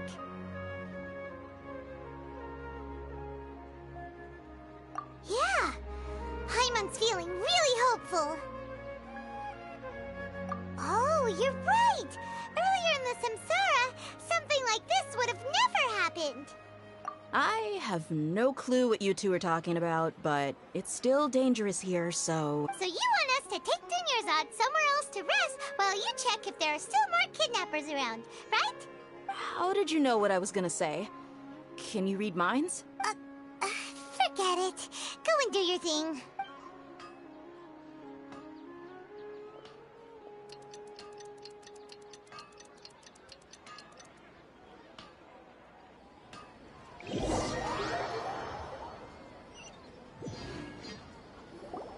Whew. It's finally nighttime. Aside from Dia not getting injured, everything seems to have stayed the same. Listen, Nahida, we found out that Dia got out just fine today, even though she got injured every other time she fought the kidnappers. Do you think the Samsara has been broken? Have we saved Dunyarzad? Really? Good job on all that progress. Get some good sleep tonight. Hey, what kind of an answer is that? Tomorrow will come. Everyone assumes this is common knowledge, but the only way you can know that for sure is if you experience tomorrow. How many todays has it been? Is it possible that today will be followed by yesterday? Does tomorrow truly exist as anything beyond a made-up concept? It's even possible that this entire world is a lie, and the history of the whole world has just been one endless Sub-Zero's festival. Okay, no brain is already shut down. That's why it makes no sense to waste your energy thinking about things you will learn tomorrow. Get some good rest. You know, use the bathroom and flush your anxiety dookie away. Huh? Hold on, what did you just say? Did Paimon hear you correctly? Huh? People always say they feel a sense of relief after they take a duk-duk. That's why I suggested you could try that. Is that so strange? It's so strange and so against common sense that Paimon's at a loss for words. You were sounding kind of smart just a minute ago. Yeah, even though it's happy and lively at the Sub-Zero's festival every day, it feels like it's been a long time since we've really gotten to relax. Let's go back to our room. Continue the harvest. Compared to what we stand to achieve, these sacrifices are trivial.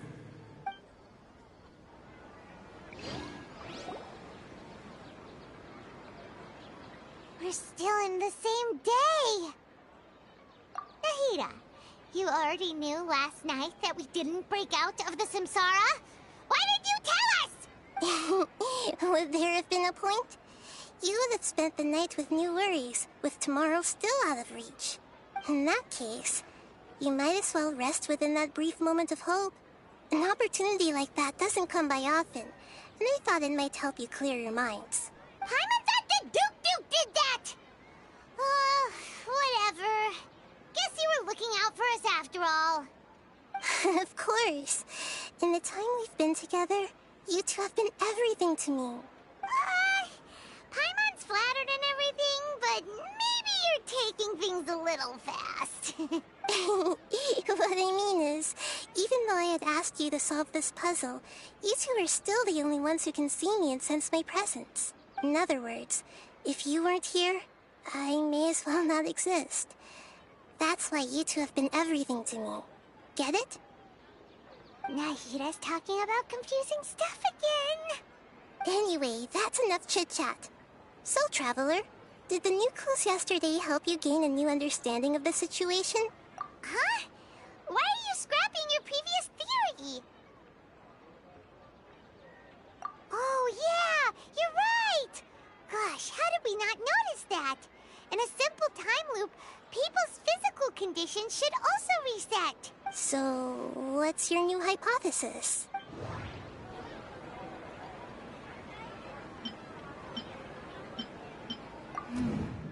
The beep is a prompt tone for Akasha operations. We still hear it every night, even though we removed our Akasha terminals. Okay, Nahida said, the Akasha relies on the power of a gnosis to operate, as it is the manifestation of the God of Wisdom's power. We've already experienced the Sub-Zero's festival many times, and mercenaries rely heavily on muscle memory. And the moon, illusions, and lies.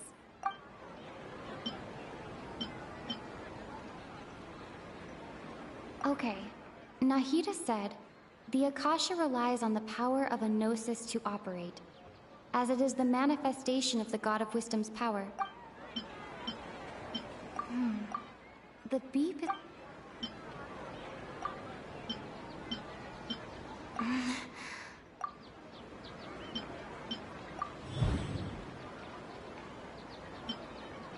If all our memories of a day are erased at the end of that day, then we would unwittingly relive that same day again and again.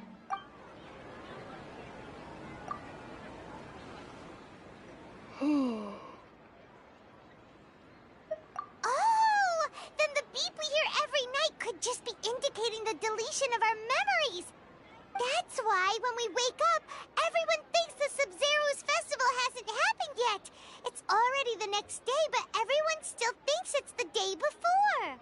But muscle memory can't be erased. That's why Dia has been getting better at using her greatsword. Now everything makes sense! A brilliant deduction. Nahida, tell us if we're right or wrong. To put it simply, It's as if you've mistaken a pyrocrystal fly for a firefly in the night. You lost sight of its true nature because you focused too much on your perception that it glows. That isn't simple at all! Why don't you go talk to Miss Dia again? You might learn something new. Right! She did help us find our latest clue after all. Let's go!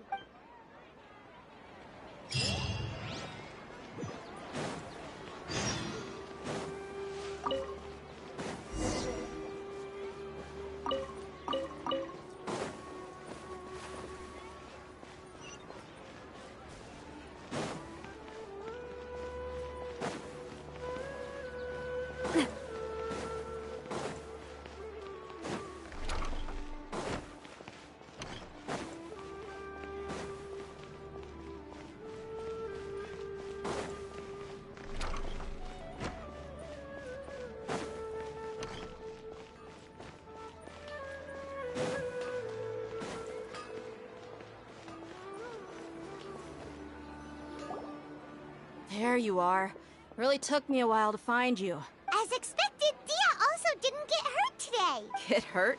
Why would I? Don't underestimate me. Well, you're still getting used to your new greatsword. Huh. Truth be told, I also think it's pretty strange. It just suddenly felt so familiar in my hands and... wait a second! How did you know I got a new greatsword to begin with? I didn't tell anyone about it. Traveler, could you explain the situation to her today? Paimon's gotten a little sick of doing it. Oh, that works.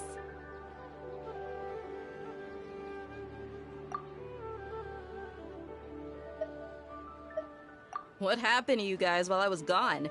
Did you get brainwashed by some cult? Don't think too hard about it. Just take what we're saying at face value. All right then, let me get this straight. You're telling me that my body's already gotten used to this greatsword, but my brain just doesn't remember it? Yes, your memory's being erased every day. Then I'd have to disagree. That's impossible. Oh? Why do you think that? If we've actually been reliving the Sub-Zeru's festival day after day, then what happened to the things we used, the money we spent, the food we ate? Common sense says my wallet should have emptied itself a long time ago. There's no way I wouldn't have noticed that.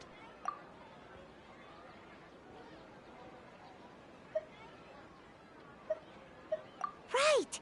They could use the Akasha to record what everyone did that day, and then use the city's resources to replenish everything! It's not very likely, but it's also not impossible. No, it is impossible. I've got proof. You have proof? Where? You two are surprisingly serious about this nonsensical discussion. Fine, I'll play along for a little longer. Come with me, Miss Dunyarzad. Please come along as well. I still can't guarantee that this area is safe.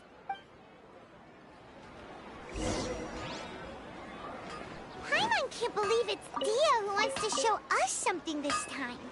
2 days ago, we were the ones taking her to see Dunyarzad.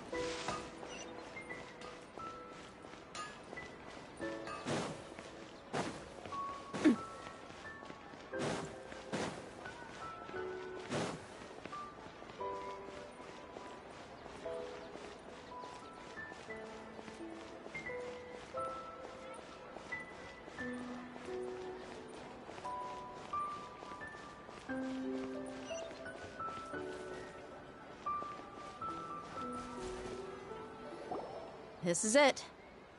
Huh? This is a wooden training dummy. What about it? See those marks on the dummy?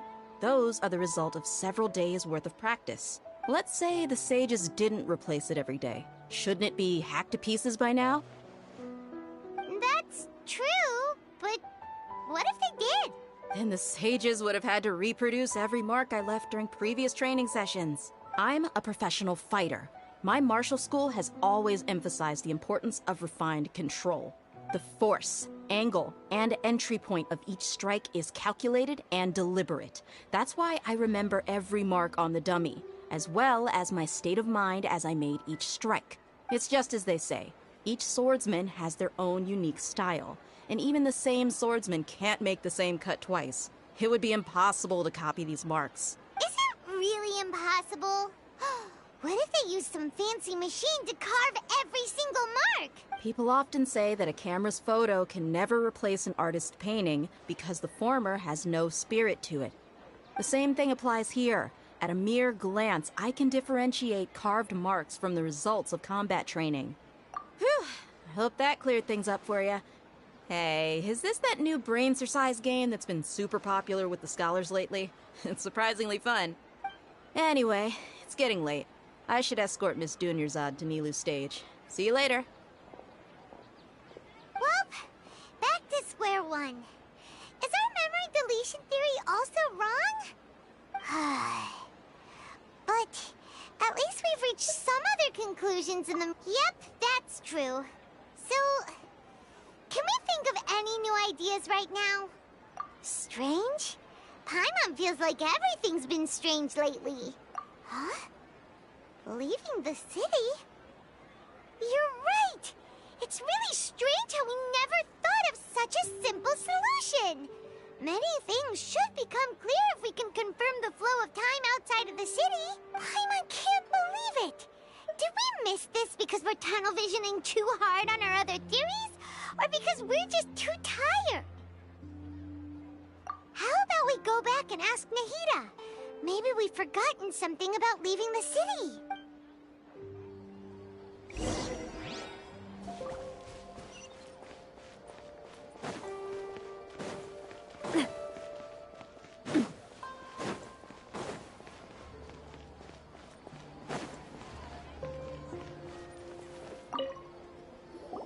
Nahida, we're back! You're back early today. Did you find something new? Sort of. We're mostly sure now that we're not in a time loop. And we also aren't in the real world. But at the same time, we have a new question. Leaving the city. As far as I remember, you've mentioned your plans to do that twice before. We did? But we don't remember anything. What happened after we talked about those plans? What did we say when we got back? Let me think. I don't think you ever actually told me what the outcome was. Oh, it's probably more accurate to say that both times you never came back the whole night. But you two sometimes stay out the entire night anyway, so at the time, I didn't think too much about it. It is true that sometimes we lose track of time during our investigations. Before we know it, it'll already be the next day. But still, neither of us remember anything about leaving town. Really? That's kinda strange. In theory, I should have already awakened all your memories. Yep. Something here's definitely fishy. Let's get to the bottom of this tomorrow.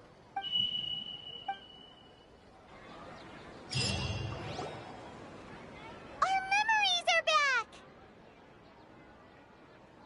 About that... Well, where should Paimon begin? Traveler, aside from your memories that were just restored, I have another message for you. Listen to it and you'll understand. Can't go back. There are countless spaces here. Our Sub-Zero's festival in Sumeru City is just one of them. Traveler, you should be missing 2 days worth of memories. Paimon will fill you in. It's time to carry out our plan from yesterday. Okay, let's go!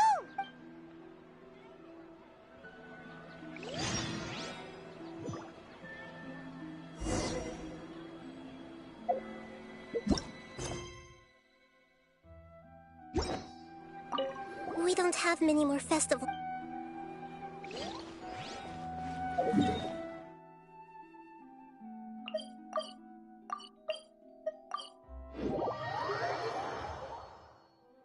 Why can't we leave the city? What is the Academia up to now? Don't ask me. It's not like I can tell you anything. This is a direct order from the Grand Sage. Just wait until tomorrow. I have a real emergency. My goods have already arrived at Port Ormos. If I don't hurry, they'll be stolen. That's your problem. Make sure you make a request in advance next time. But it's not like you can just predict business matters in advance. It looks like the Academia already announced a lockdown for Sumeru City today. How completely unsurprising. Let's go and question them. Hello, sir. Why can't we leave the city today? Here we go again. Don't ask me, I don't know either. We just received an order that no one is allowed to enter or exit Sumeru today. They didn't tell us anything else. Angering me won't get you anywhere. If I had that kind of insider info, I would have left this stupid post long ago. It looks like he really doesn't know. If we can't get anything out of him, let's take matters into our own hands. Why don't we climb over the walls? Those guards can't be everywhere at once. This is a good spot, and the guard hasn't noticed us at all. Let's hurry! Huh? Why? Are you going to leave Paimon behind? But what if things get really weird out there and you get into some trouble? Then Paimon won't be able to help you. Oh, Paimon knows that Paimon can't do much, but we've always been together, haven't we? Okay. Paimon will wait for you. Promise Paimon that you'll come back as soon as possible. Just a quick look. And please, be careful.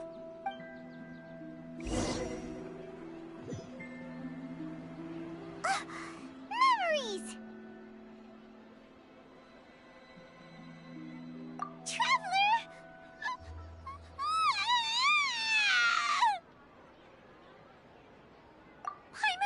Paimon would never see you again! You just disappeared! Paimon waited for you for hours and hours at the city wall and you never came back! You promised Paimon that you were only taking a quick look! Paimon, calm down. She's here now. I don't think she understood what you were saying. Paimon doesn't care! Paimon wanted to go look for you, but you also said that Paimon should stay! Paimon was so worried and so scared the entire day!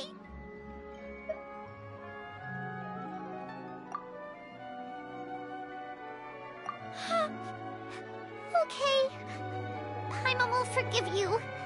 The most important thing is that you didn't actually disappear. Oh, Paimon was so scared that you had gone into another world. Okay, Paimon, can you tell us your perspective of what really happened yesterday? I see. Using two people's different perspectives. After that, you left the city.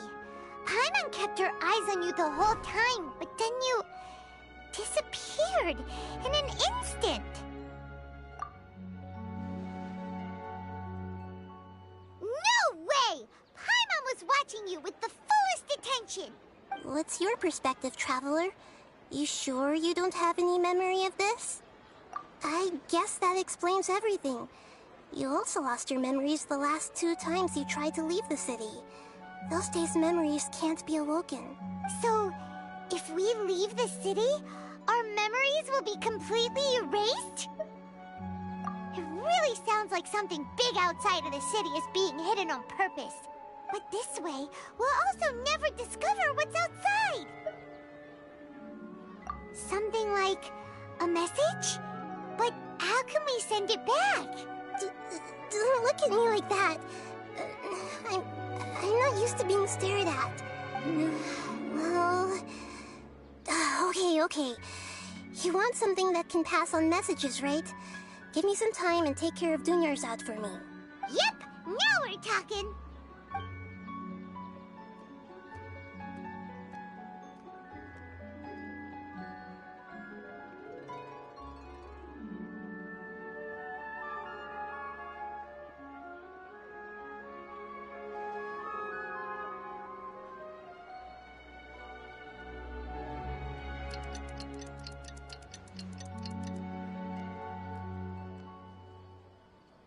I'm done. Here you go. What? Isn't this just an Akasha terminal? You made some little changes. Akasha terminals are already capable of sending messages. I just tweaked it so that it could connect to any node. To make something like this? Nahida, You really know the Akasha like the back of your hand. Anyway, we can use this now to record a message, right? Yep. I'll help you save the messages. It should be pretty easy to use. I just can't guarantee the user's status and signal coverage when they're outside the city. We'll never know until we try. At least we're taking the initiative now. Let's go then. Let's expose those sages. All right. Paimon isn't as worried about being separated since it happened once yesterday.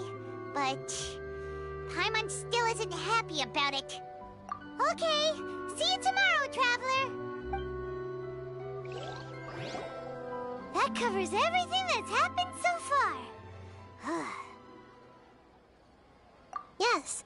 Although the signal was choppy and had some interference, we still managed to receive 2 messages from you when you were outside. Okay, now that you understand what's going on, let's hear the messages together.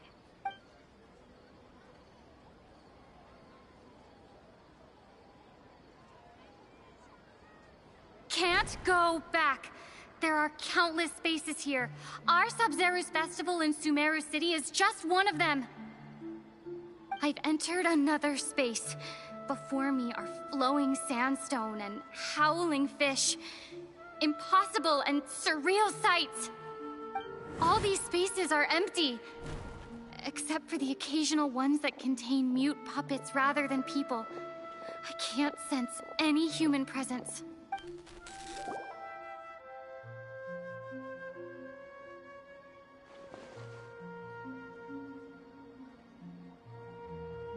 That's one heck of an info dump. It sounds like you left the Sumeru City space when you set foot outside of the walls.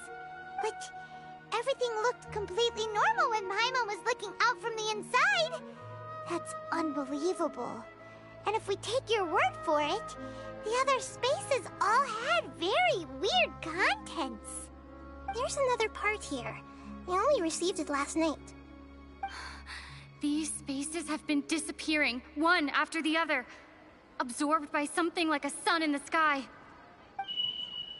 And now, even the final space has also disappeared. Behind me, a lot of spaces just appeared again from thin air. I get it now. Those spaces are actually...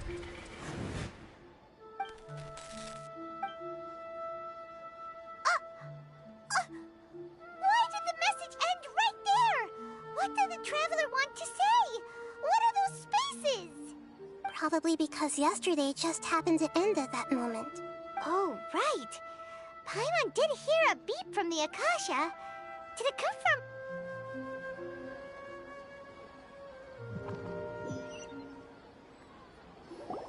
That covers everything that's happened so far. Yes. Although the signal was choppy and had some interference, we still managed to receive 2 messages from you when you were outside. Okay, now that you understand what's going on, let's hear the messages together.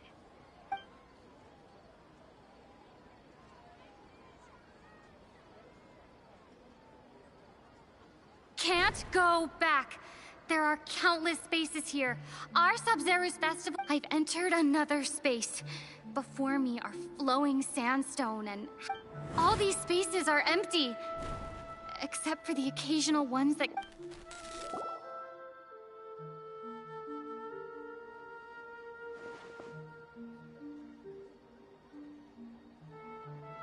That's one heck of an info dump. But there's another part here. These spaces have been disappearing, one after the other, absorbed by something like a sun in the sky. And now, even the final space has also disappeared. Behind me, a lot of spaces just appeared again from thin air. I get it now. Those spaces are actually...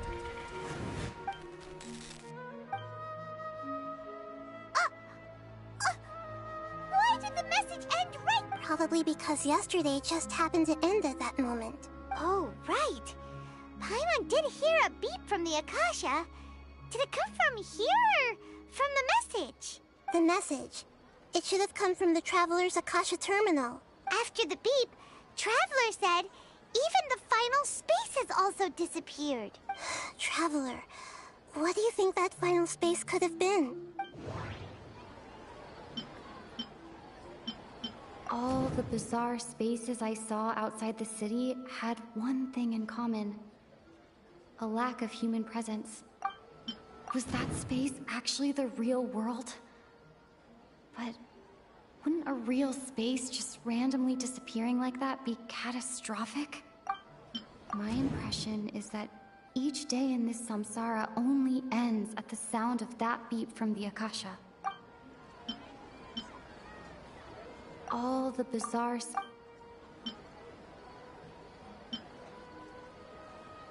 My impression is that each day in this samsara only ends at the sound of that beep from the Akasha.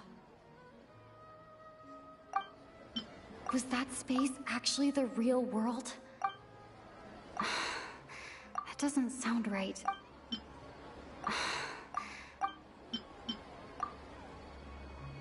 Oh, so that's what it is!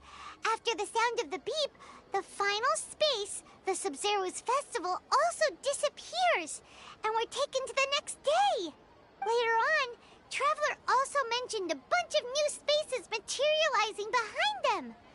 Do lots of new spaces appear every day? Paimon's head is spinning. Just what are these spaces anyhow? Well, consider this. For all the horrors of the Archon War, at its heart, it was just a game where a bunch of gods fought over 7 seats. So no matter how strange or spooky things may look on the surface, maybe all they point to in the end is a small and simple secret. Wow, the Archon War, huh? That's an analogy and a half.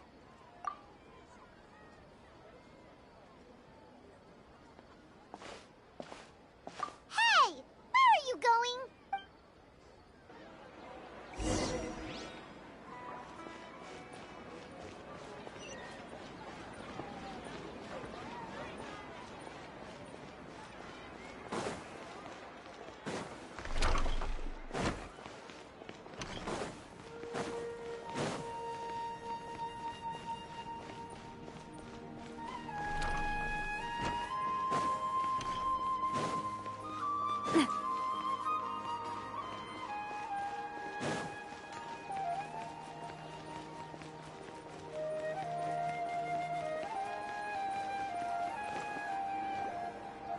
Do you want some alone time to think?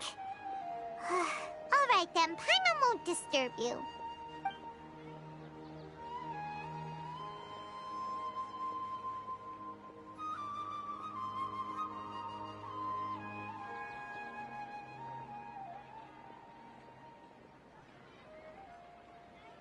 The dance of Sub-Zeros is about to begin. I'm going to go watch it. Okay. Why don't you go ahead, Dunyarzad? We still have some other stuff to do first. Okay then. See you later. Have you figured it out yet, Traveler? Awesome! What is it? Paimon wants to know. Oh, wait, no. Let's meet up with Nahida first. You can tell us both together. This time, we're gonna get to the truth.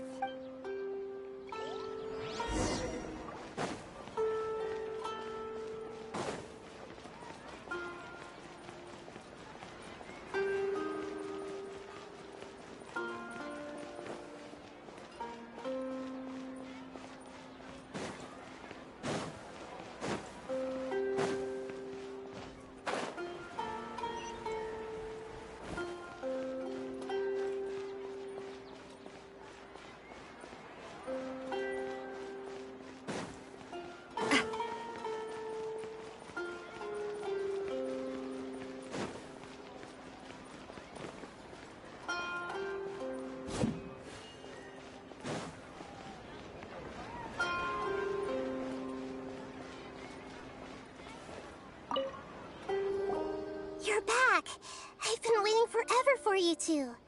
Judging by the looks on your faces, are you ready to take your Sub-Zero's exam and graduate from the festival? Okay, first off, have you discovered the hidden truth? Okay, Nahida said we've already experienced this. All the bizarre spaces I saw outside the city had one thing in common. A lack of human presence. Those spaces remind me of dreams. The moon, illusions, and lies. People in Sumeru don't dream. What is... We are all in a dream. It isn't that the people of Sumeru don't dream. Rather, the Akasha is taking their dreams from them. People in Sumeru think they don't dream, but the truth is the Akasha steals their dreams without them knowing it.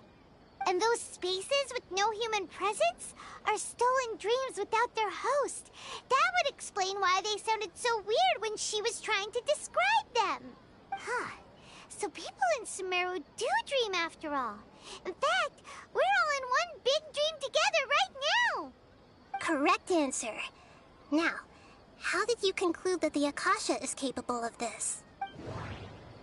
The Akasha relies on the power of a Gnosis to operate. It is the manifestation of the God of Wisdom's power. It compiles the wisdom of the entire and it grants knowledge to the people. It compiles the wisdom of the entire populace.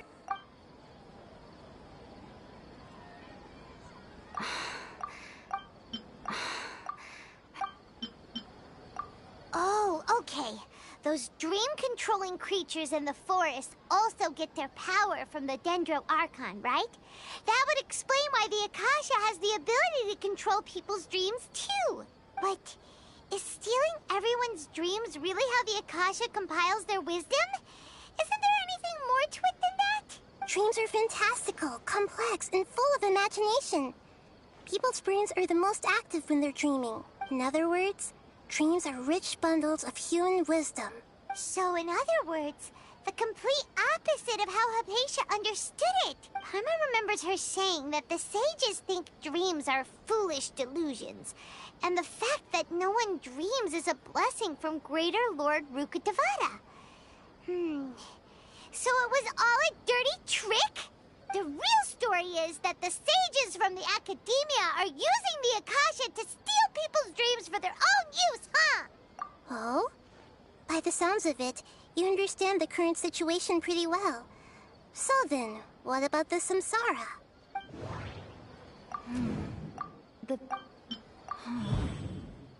Those spaces kept disappearing before my eyes.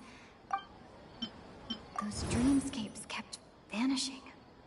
But as soon as that beeps, Grand Sage said, go celebrate. My mind feels...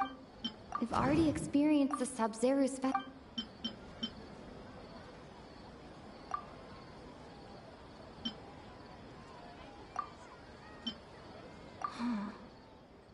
Those spaces kept disappearing before my eyes. But as soon as that beep sounded, many more spaces materialized. Grand Sage said, go... We've already experienced...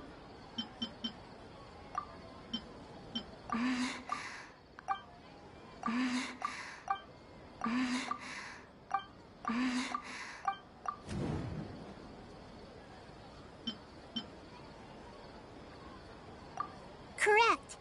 The Akasha is keeping each person's brain in a constant dream state, but also separating their consciousness from their own dream.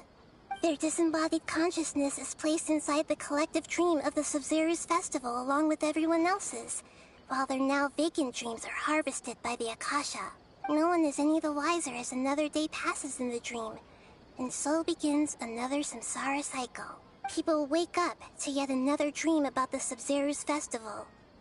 The dreams that belong to them are once again harvested by the Akasha, and so it continues. So, this is like a dream factory, and the Akasha is a dream harvesting machine.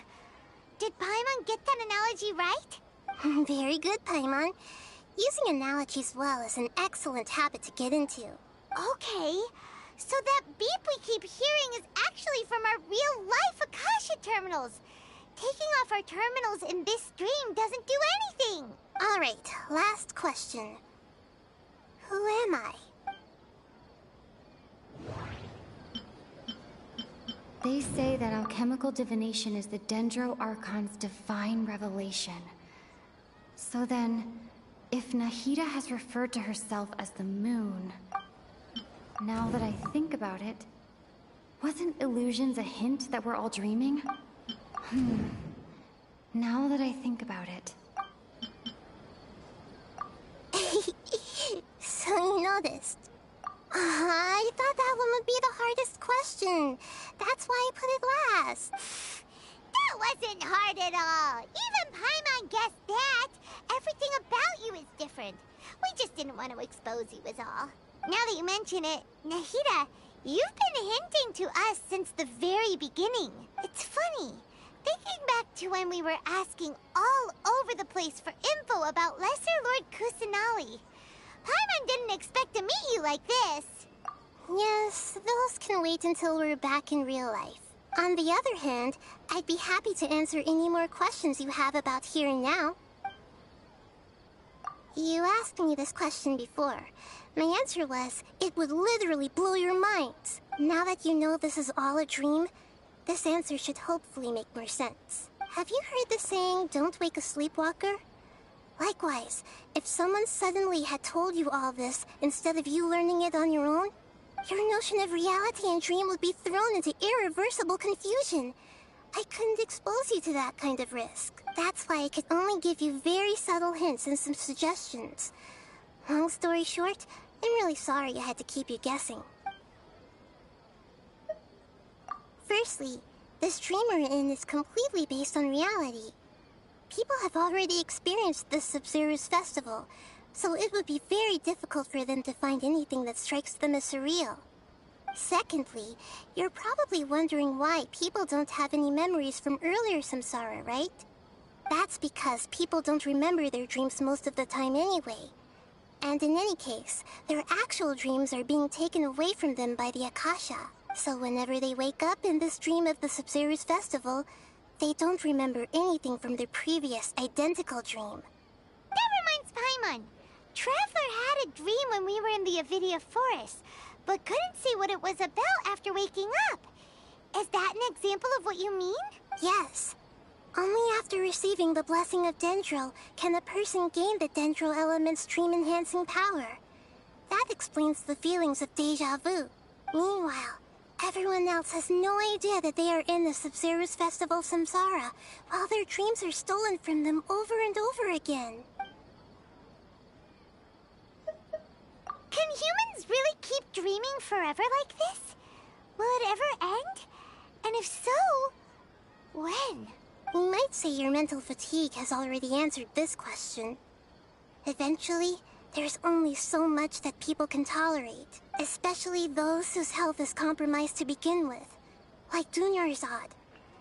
This relentless exploitation takes an even harder toll on them. People's lives are at stake here, and nobody knows a thing! We've got to put a stop to this!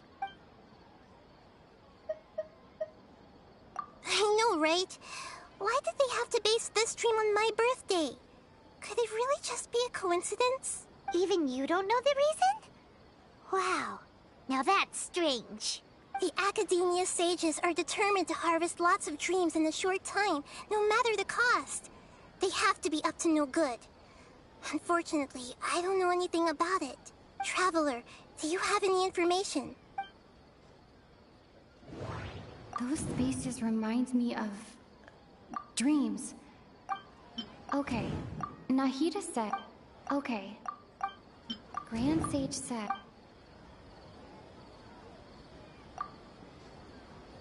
Celebrate the birth of that god? Could it mean...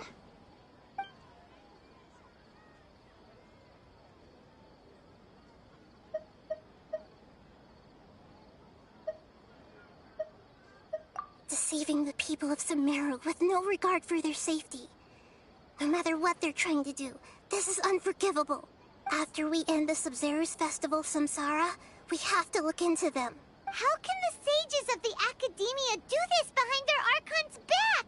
This is ridiculous! In the end, I'm just the moon. The real sun is long gone. A sun and a moon? Nahida's talking in riddles again. Oh, we're out of time today. I'll tell you how to break free of the samsara tomorrow. See you then.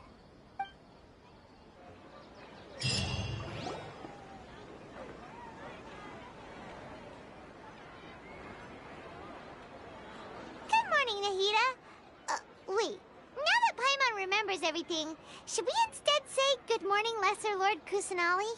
Hey, what's wrong, Nahida? You don't look too good. I'm afraid that what you're thinking right now is correct. Did Dunyarzad already disappear? No way. Are we too late? The real Dunyarzad's consciousness has indeed disappeared. It can no longer endure the constant dream harvesting. Paimon can't believe it. Wait, so what about that other Dunyarzad? Just what is she? Is she also going to disappear? She's actually something like a puppet, but not completely. The real Dunyarzad's consciousness could no longer keep playing her role in this dream. So another Dunyarzad appeared to replace her in the dream. Just like the grass and the trees, that Dunyarzad is just a building block of the dream that helps to keep it going. But personality-wise, she's nothing like the real Dunyarzad. Puppets are stiff and can't copy a living person's vitality. After all, they're just there as filler. You know, speaking of which, the old Dunyarzad might not have been too different from a puppet. Dunyarzad truly believed that she met you within her consciousness, and it was you who inspired her. So you do remember her after all. Yes. Back then, her family was overly protective of her. No one cared about her personality or thoughts. It was as if she only lived to stall her Elazar. I just gave her a little wisdom so she could look at life in a new way. So that she could be her own person. But even so, she's still... far from it. I'm still a long way off from being a real Archon. I couldn't even save her. If I were a competent Archon, I wouldn't have let my most faithful follower die at the Sabzeruz festival with so many regrets. Please don't beat yourself up over it, Nahida. It's the sage's fault, and theirs alone. I'm not beating myself up. All I did was to rationally observe the distance between myself and a real Archon. Don't be like that, Nahida. Even real Archons are still allowed to be sad. To prevent more tragedies like this, we must end the samsara as soon as possible. Great, but how do we do that? Although the Sabzeruz festival dream is under the Akasha's control, only humans can dream. Even the Akasha is unable to create them. That means this dream belongs to a host who created it. Huh? So, how should we find that person? Well, if this is someone's dream, then everything here must come from deep within their consciousness. Which means, with the power of imagination, they can change anything in this dream. Imagination? What do you mean by that? Imagination means breaking through what you perceive as normal. Like when the server at the tavern brings a plate to you, you'd naturally assume that food is on it. However, if you're the dream's host and you become aware that you're dreaming, when you imagine gold and more on the plate, the dream will respond in kind, and the server really will bring you gold and mora. But right now, our host is unaware that this is a dream. No matter how many times they're served, it will always be food. Find some way to make that person realize that they're dreaming. Usually, once that happens, the person will wake up and the dream samsara will be broken. How are we going to find them, though? If it could be anyone, it'd be like looking for a needle in a haystack. And even if we did find them, how are we supposed to make them realize they're dreaming? After all, like you said, don't wake a sleepwalker. It's extremely difficult, yes. But the only ones who can do it are you two. Remember, everything you've achieved up to this point has all been for the sake of finding the host and ending the samsara. As for me, during this time, I'll be out of town. Out of town?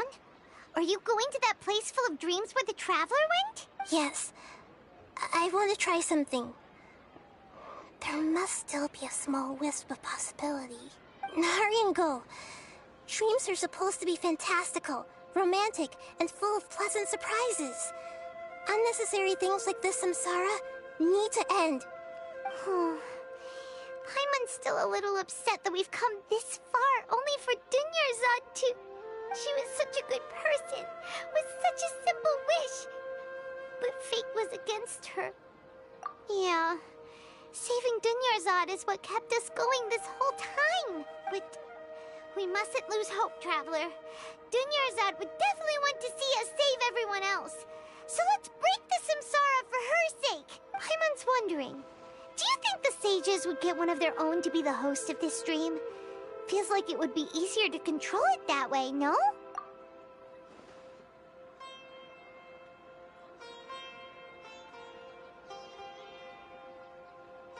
Huh. That's true. Plus, the sages probably weren't counting on there being other factors beyond their control, like Nahida and us. So, who do you think the host of the dream is? Oh, that would make sense.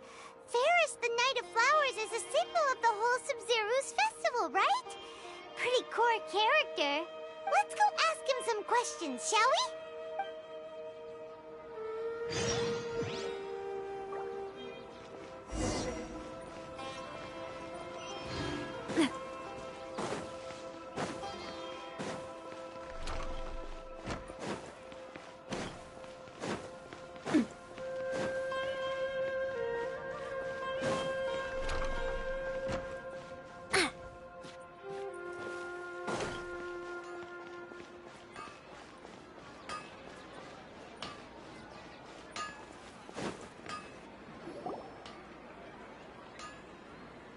You're back.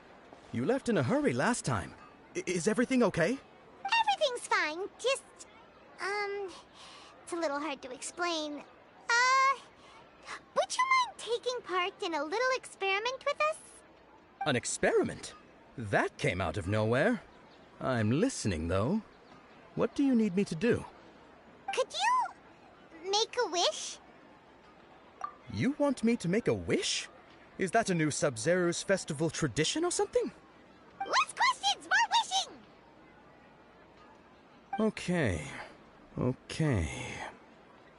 My wish. Okay. I'm a little nervous saying this out loud, but I want Miss Dunyarzad to be happy. Oh. I noticed earlier that she looked a bit down, and she wasn't really talking to anyone. She just doesn't seem like herself. She's always so gentle and kind, and all the kids love her. I've also wondered if the reason she asked me to be Fairest Knight of Flowers is because I'm special to her, or something. So, you have a crush on Dunyarzad? Oh, is it that obvious? After what I just said, I guess it is. When she placed the hat of the Knight of Flowers onto my head, she said to me, I want everyone to have a happy Sub-Zero's festival. What she didn't realize was that I'm not that interested in how everyone else feels. In that moment, I just wanted to be her Knight of Flowers for the rest of my life. 50 years? 100 years? I'll serve her till the end of time. Okay, yeah, that was a bit much. Felt like the right moment to get it off my chest, but that was pretty embarrassing. Okay, I'm ready to make my wish. I would like Miss Dunyarzad to appear in front of me right now with a smile on her face. Here goes. Please come true. I'm gonna open my eyes. Oh, you're... What? Faki? Sorry, but only one portion of Yelda candies per person. Back home you go. Nice try, you two. Anyway, never mind. I don't need to see her appear right in front of me. As long as she's happy. Guess he isn't the host of this dream after all. Should have expected it wouldn't be this easy.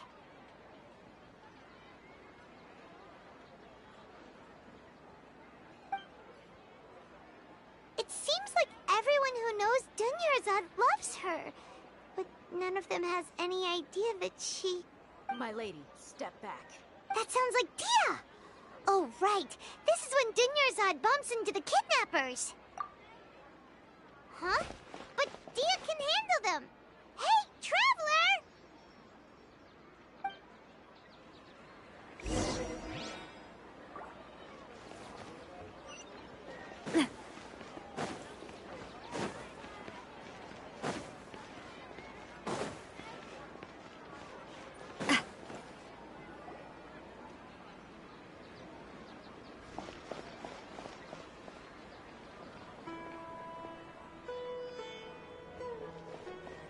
Oh, it's you. Great timing. Please take... Hey, this is my job. The homie Yannis pay me, not you. You... Fine, alright. Knock yourself out. Why are you so worked up anyway? It's not like I don't trust your fighting skills. Anyway, watch yourself.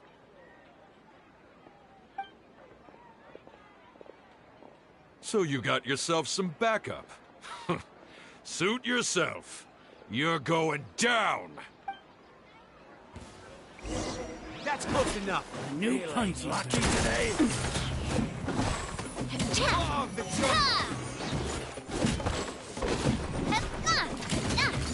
Hey there!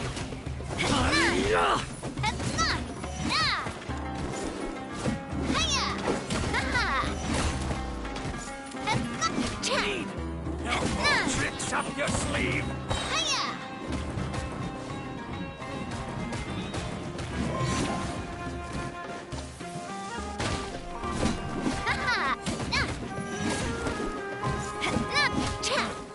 You won this one.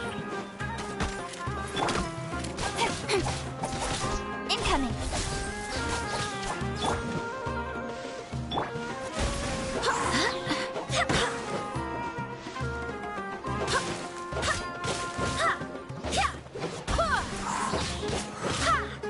Go as planned. I'll be back. Following orders. Fire! Well, with rocks.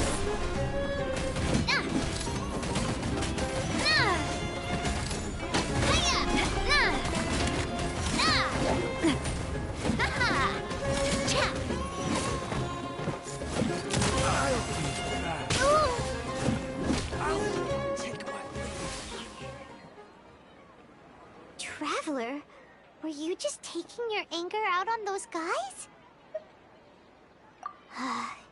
You and Nahida both. Dunyarzad wouldn't want to see you two like this. Oh, and speaking of her, Paimon just remembered something. Remember how during the first Sub-Zero's festival, before the Samsara started, we came here with Dunyarzad because she wanted to pick something up? She said it was because she had forgotten something. Okay, so Paimon's memory is working so far. Anyway, Paimon also remembers that she is staying somewhere around here.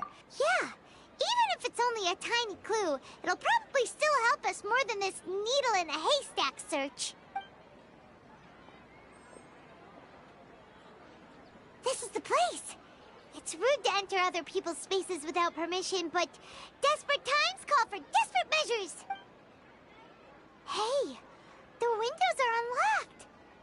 Okay, Paimon's gonna take a peek inside.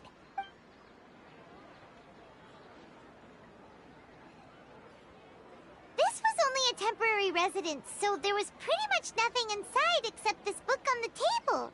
Should we open it?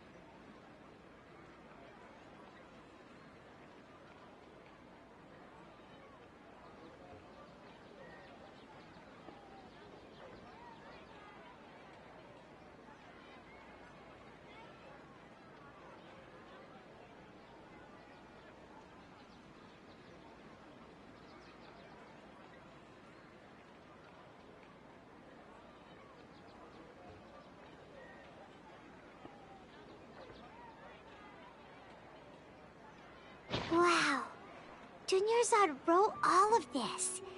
Sounds like she was always thinking of us even while we were away. Even though she was also busy preparing for the Sub-Zero's festival and had all her health problems to worry about. She must have wanted to give this to us as a gift on the day of the Sub-Zero's festival, right? If we hadn't found this book, we never would have known. But now that we know, we can't even thank her. Hey! Where are you off to now?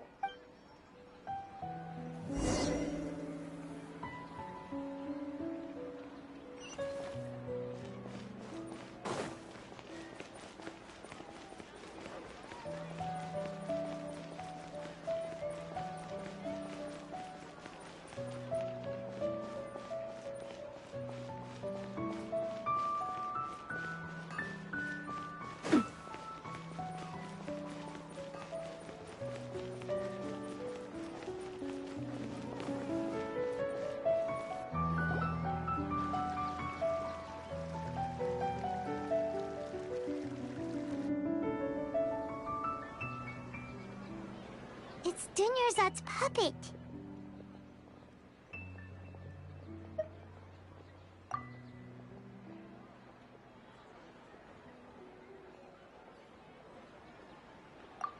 Traveler? You must be exhausted. Come to think of it, we've been stuck in this place for a really, really long time. Heck, even the last time we were chatting happily with Dunyarzad feels like an eternity ago.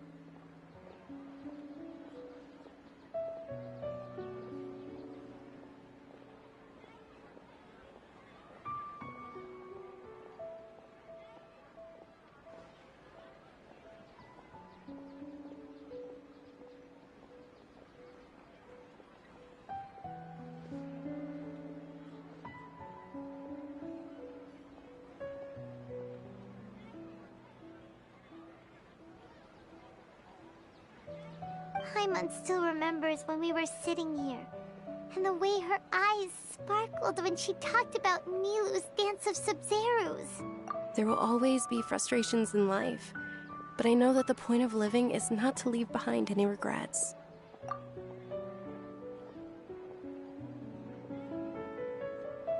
That was what the real Dunyarzad said, wasn't it? Does that mean... Yes, Traveler. What is it? Oh, so she's still just a puppet. But just now, how come... What? Where are we going this time?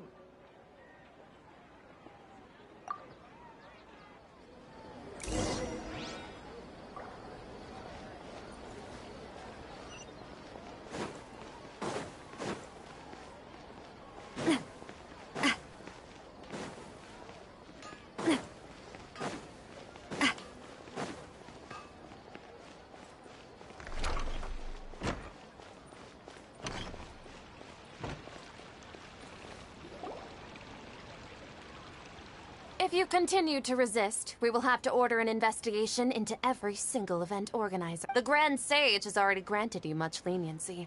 I advise that you exercise tact. How did things turn out like this?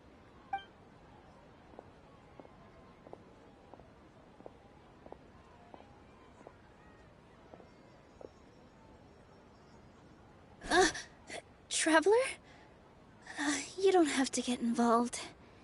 He's a sage from the academia. I don't want to drag you into this. Traveler? Traveler?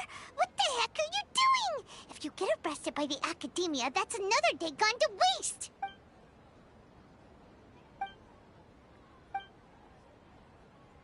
Wait, they're not reacting. Have they been scared stiff? Oh, of course! If this is the sage's plan, they wouldn't put themselves through this. So they're just substitutes. What is this? What happened to the Grand Sage and his entourage?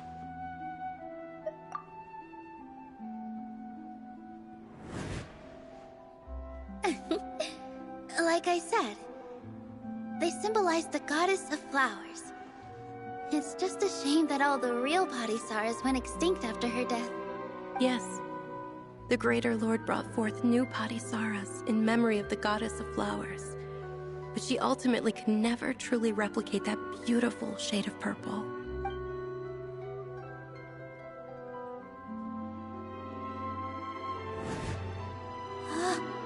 That beautiful shade of purple. Aren't these flowers real Padisaras? Just like the ones from the legend? I didn't even notice. Dunyarzad, did you find these? But didn't you just say all the real flowers went extinct after the goddess of flowers passed away? So, how? Yeah. What's going on here? Huh? You guys are acting weird. But okay,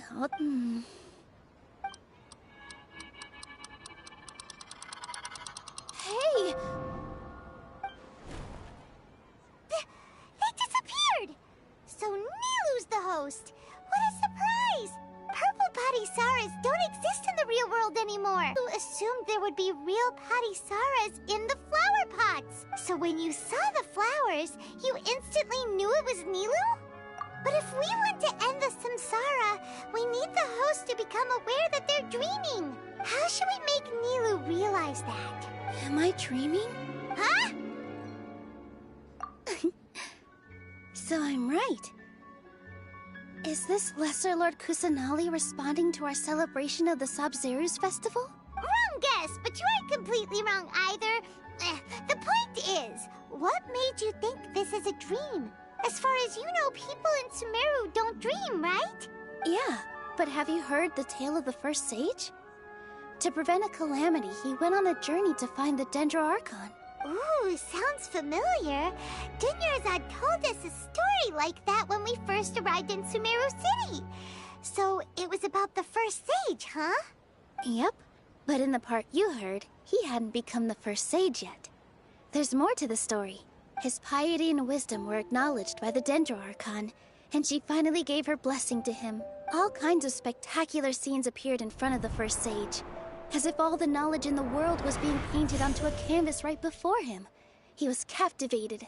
After who knows how long, he mastered all the knowledge he could comprehend.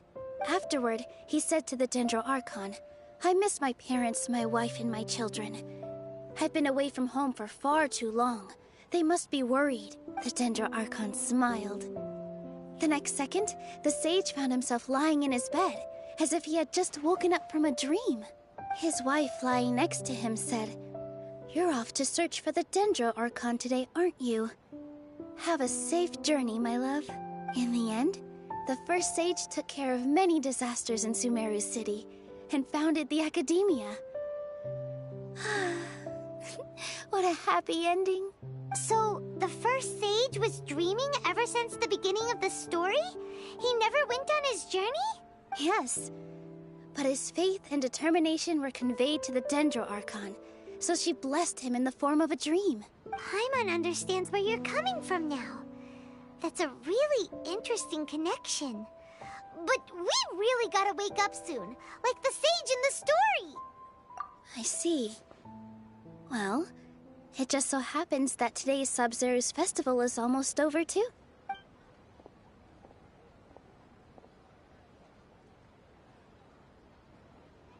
Since we're in a dream, let's make this final dance of Sub-Zeru's as beautiful as we can.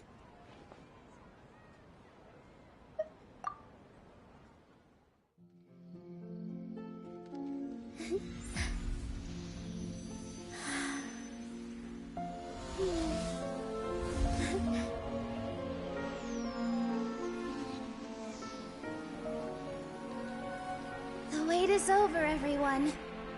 I dedicate this to our god, the dance of Sub-Zeru's.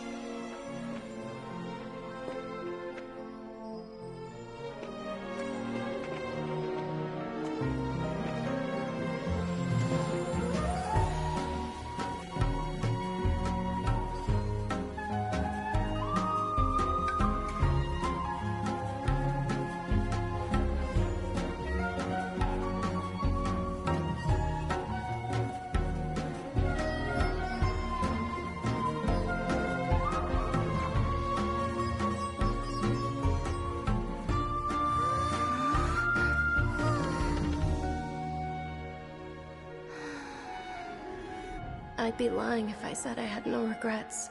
I would have loved to see Nilou's dance.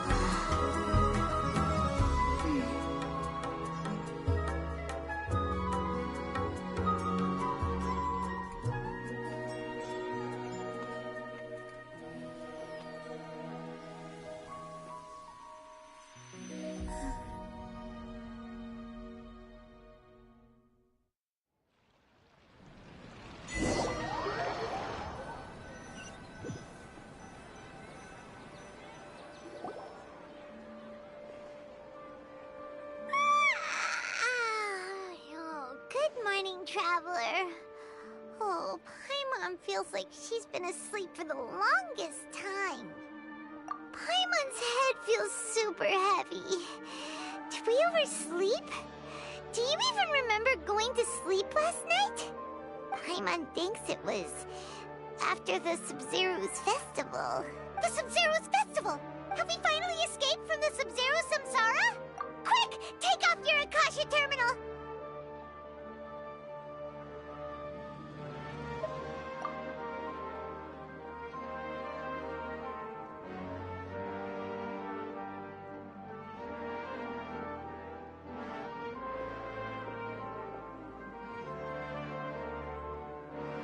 She's not in her room. What happened? Huh?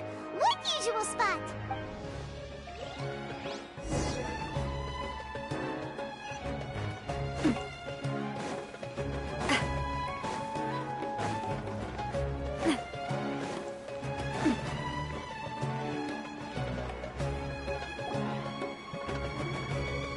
Well done, Traveler and Paimon. And thank you, Dunyarzad, for organizing the Sub-Zero's festival for me. I'm sorry, who are... Dunyarzad! You're okay! Oh, don't scare us like that! Oh, Traveler Paimon. I have something amazing to tell you. I just had a dream. And I saw Nilou performing the dance of Sub-Zero's.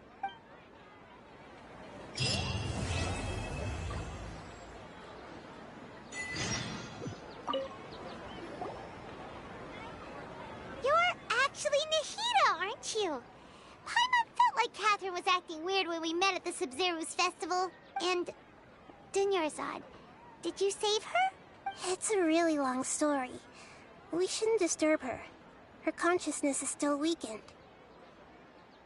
Let's chat somewhere else. How about by the Traveler's favorite bench?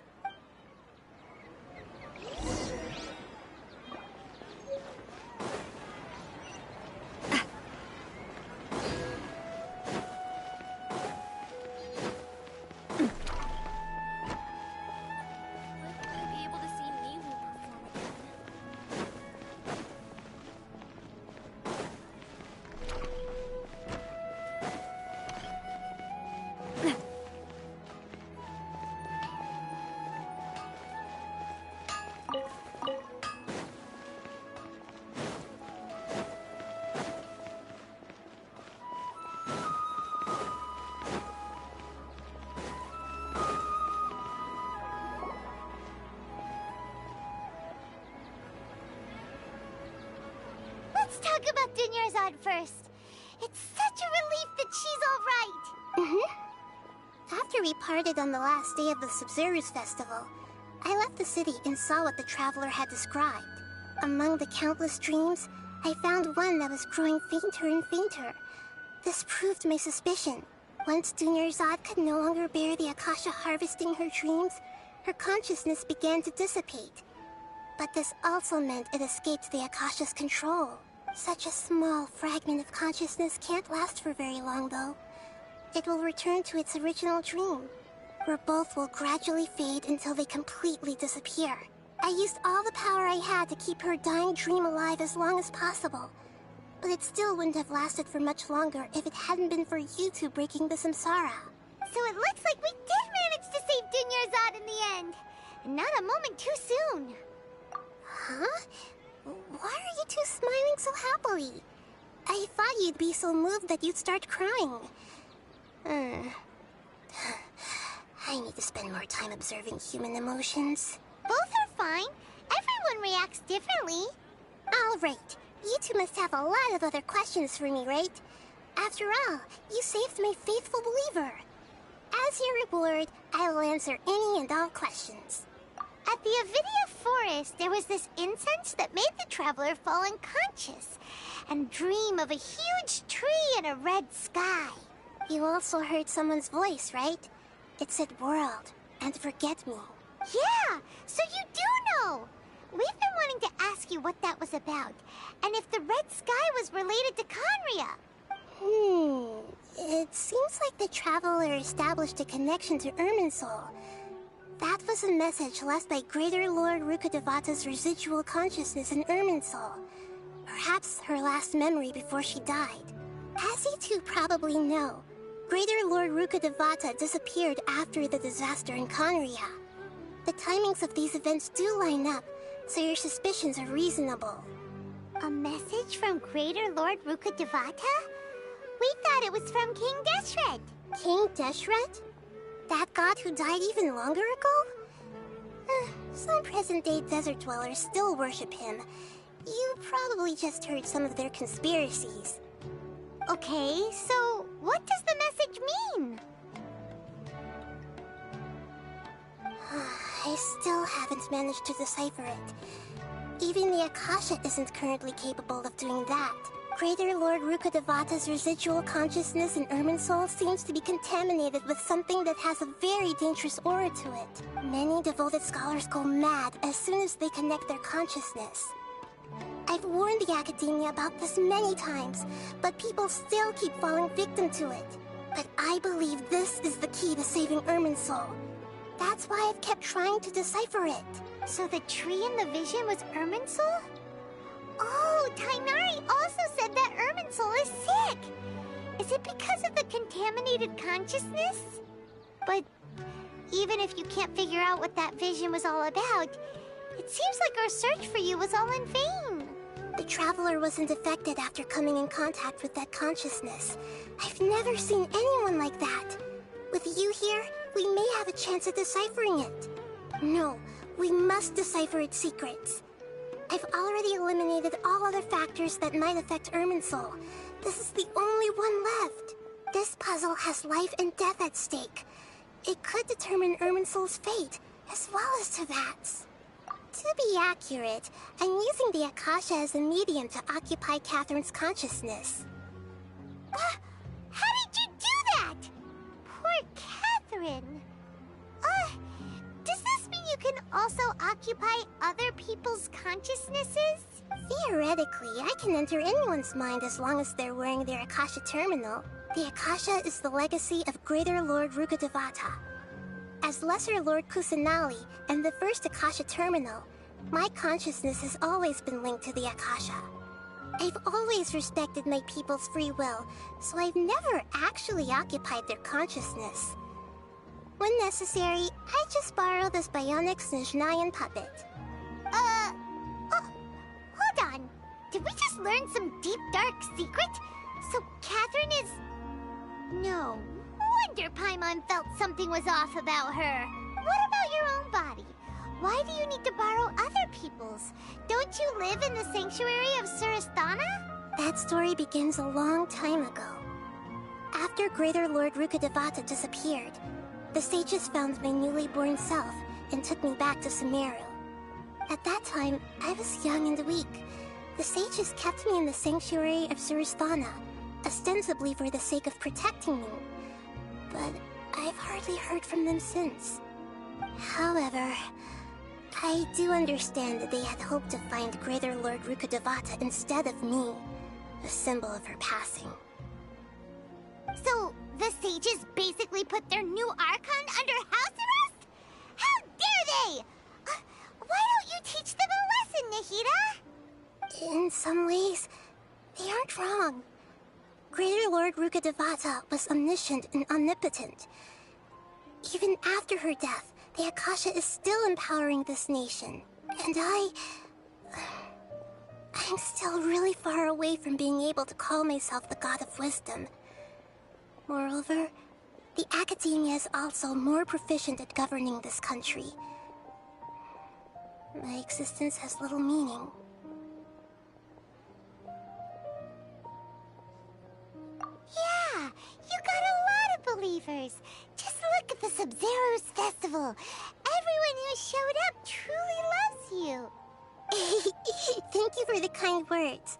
But I honestly don't need physical freedom as long as I can connect my consciousness to the Akasha. Trying to find a way to save Irminsul is my life's mission and top priority. I will work on that, and try to live up to being a deity in the meantime. Every once in a while, I will also take up the duties of the God of Wisdom and enlighten a lost soul here and there. Doing all that should be enough. There's never been any big problems with the Academia's governance of Sumeru. This is the first time I've seen them step out of line.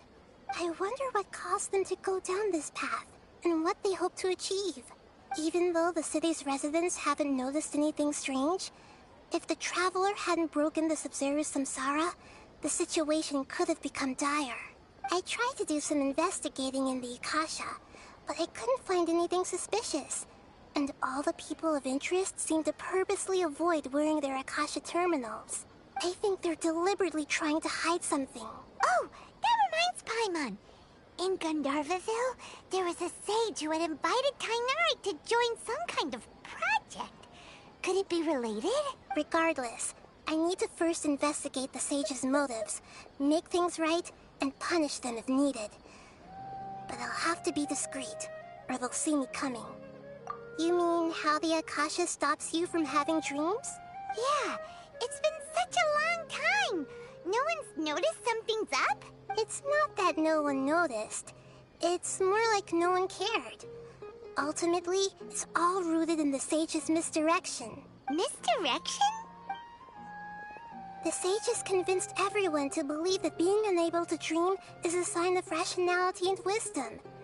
Not dreaming is a badge of honor in Sumeru, even if the truth is that their dreams are being reaped by the Akasha. With their propaganda in place, the sages can maximize their use of the Akasha to facilitate their research. Besides, Greater Lord Rukkhadevata must have created the Akasha in the hopes that it could be used to its full potential. That's why I've never come out strongly against this. Anyway, the perspective advocated by the sages drowned out any voices of doubt. By now, even those who never use Akasha terminals find it too shameful and embarrassing to talk about their dreams.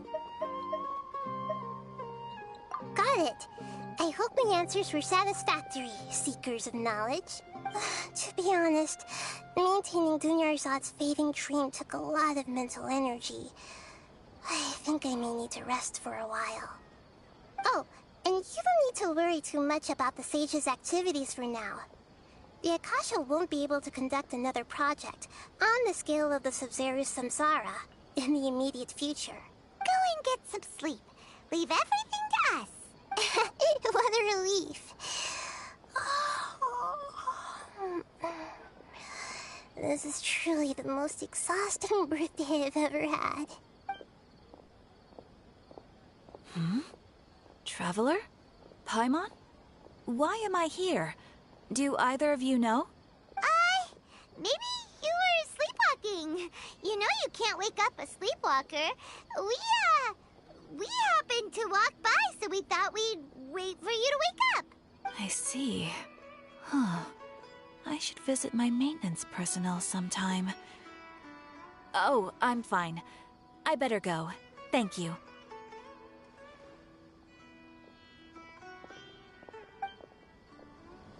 We've spent quite some time in Sumeru City, but ever since we last said goodbye to Lesser Lord Kusanali, we haven't heard anything from her.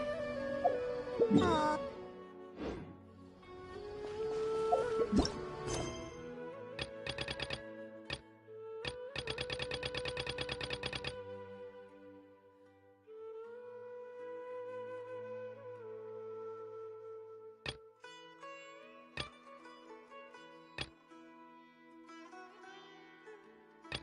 Is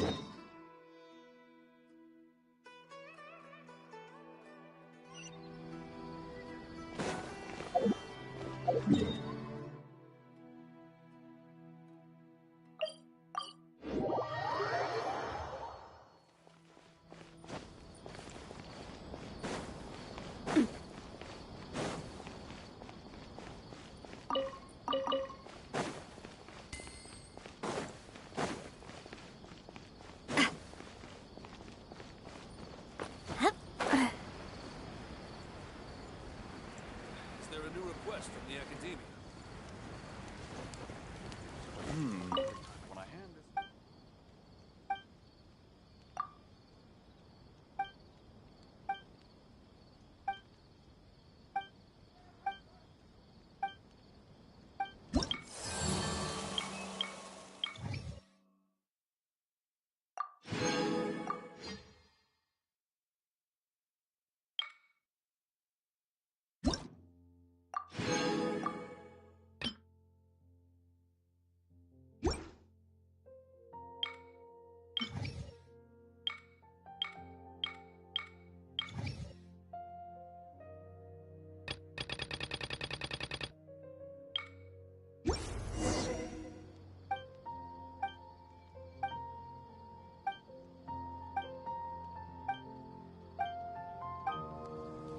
No, it's good. Every supplies from the airlines must be distributed appropriately.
Onwards. We have work to do.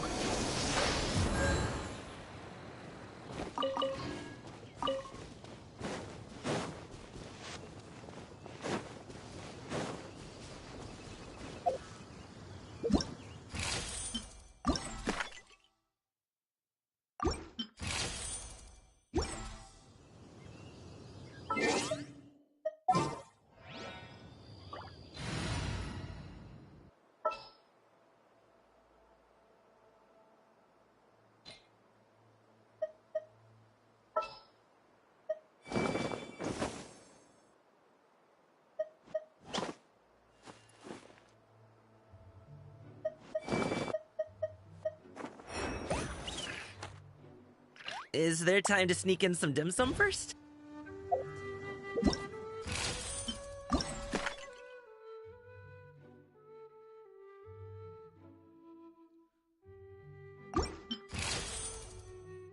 Yes, are all working hard.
I hear you've got a job.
do love.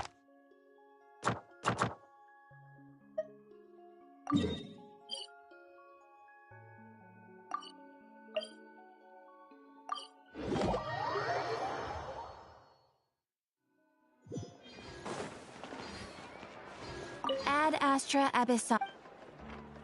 Thank you for completing.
finish this quickly.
There'll be an extra few minutes.